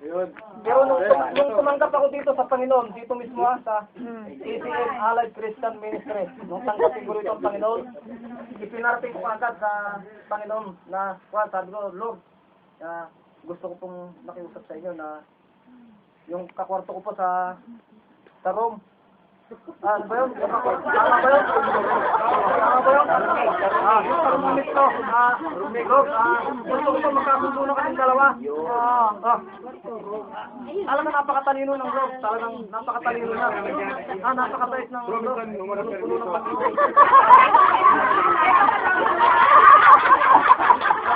Kung hindi ba naman totoong ang Panginoon ay puno-puno ng pag-ibig at katapatan. Humingi ka lamang sa Kanya ng may pag-ibig at katapatan. At ipagkakaloob niya sa iyo ang humingi. Ang iyong pinapanalangin ko. Ganito sinabi ko, Panginoon, gusto ko magkasundo na kami ng kasama ko sa kwarto. Kasi matagal na kami hindi nagkakasundo. Dadalawa lang kami. Ito lang pagitan namin o ganyan o. Dito ako. Liit naman. Pag-ulit mo rin po. Umikot ka naman. Baka ako magkasala ako ito, baka tirahin ka ako nito Gusto ko, huwag ito ang kumabayag. Ganun pa namin, TV niya, napakalakas. Ang lakas-lakas ng TV niya, sige. Lalayas doon nyo, papatayin yung aircon, lalayas. Ako doon, 5-5.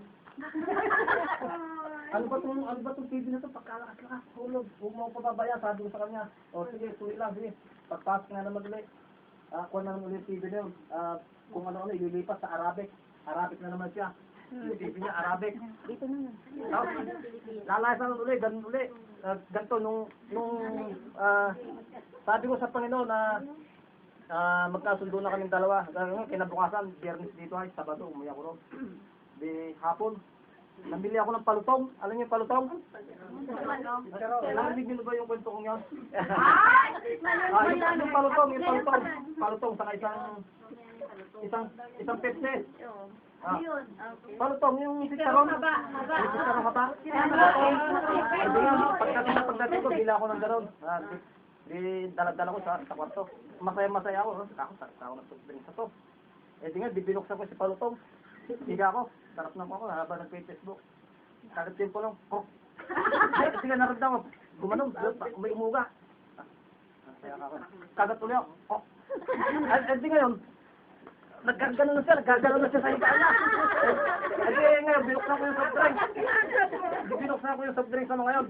Pagbukas ng soft drinks, ginawa niya, talaga nagwawala na, yung bangko na. Binuhat na ganyan, Ang lakas ng kalabog. Dito sa mismong harapan ko mismo. Bulong na siya ng bulong. Ano ba yan? kumakain ng paltong, pagkaingay-ingay. Sabi ko, ang ingay-ingay na sa tayo TV niya, ang lakas-lakas.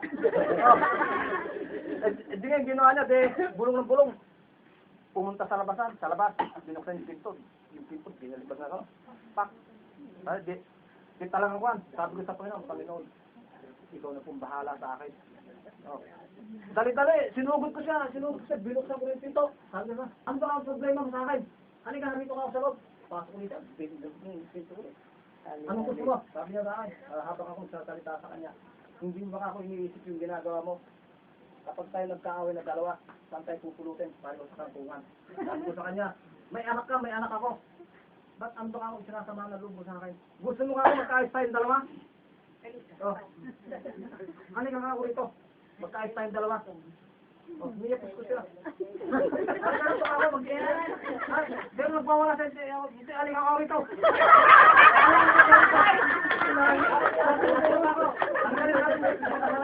Dahil nakakabot pinag-pray ko sa Panginoon. Kahit sa papaano pamarang ako, magkakasundo tayong dalawa. Yes, amen. Kasi hindi ko binasa. Tapos, ngayon, pinuntahan ko yung Purman sa kabilang kwarto. Purman, halika nga ako sandali, natuturo yung Purman. Halika ako dito. Pinatakbata ko siya. Ito, wala lang yan. Purman, isa, halika ako dito. Purman, punta tayo sa kwarto ko. Gusto ko magkaayos kami dalawa ng hindi kong kako ni GR. Praise God, talaga nagkaayos kami. Ngayon, ang sarap na ng samahan namin. Simula na naman ulit, sabi niya. Dako! Tinapayo. Dako! Dahil ka. Bigay. Ngayon, hindi naman siya makapag-alok ng kape. Kasi doon kami nagmulang nag-away.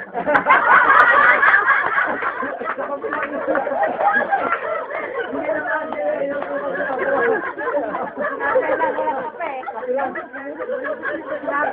Yung palutong niya, sagot, ibinalibag yung gano'n sa harapan niya. Warak-warak yun. Tapos nung magkasundo kami, ikaw naman kasi, bakit mo kasi binalibag yung palutong? Nilinis yung palutong niya, sabog-sabog eh. Ginanong ko sa karon. Nilinis niya. Ulot, salamat ulot, sabi ko. Talaga napakabuti mo. Dahil iba ka talagang pagkakumilos. Ang tindi ng naging ko namin gano'n. Ko namin dalawa.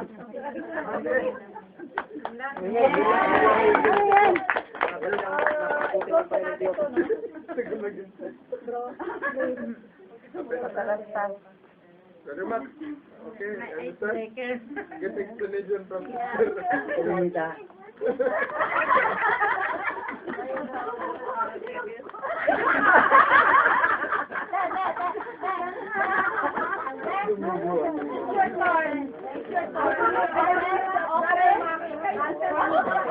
I believe Brother Max today he will enjoy.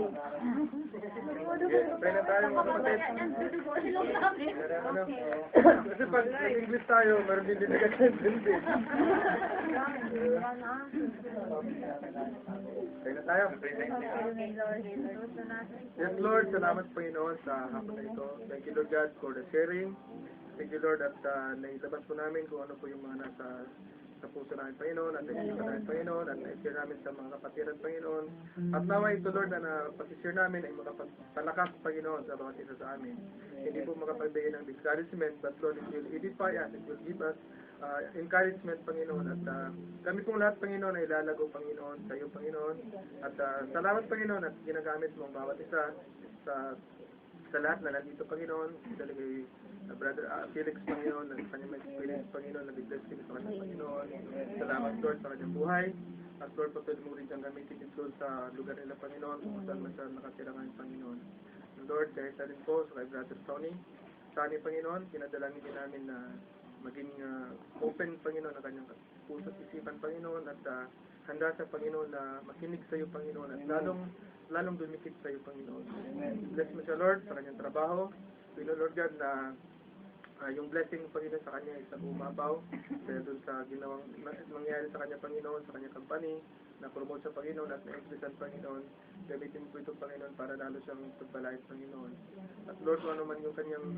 conviction Panginoon sa kanyang decision ikaw rin po nakakalam ng kanyang motibo sa kanyang pag-isipan Panginoon heal mo kung ano man yung mga hurts Panginoon kung ano man yung mga pagkakamali Panginoon heal mo lahat na yun at bigyan mo siya ng joy at peace and joy Panginoon sa sa kanyang pamumuhay at bilang kapatid namin dito sa ACS.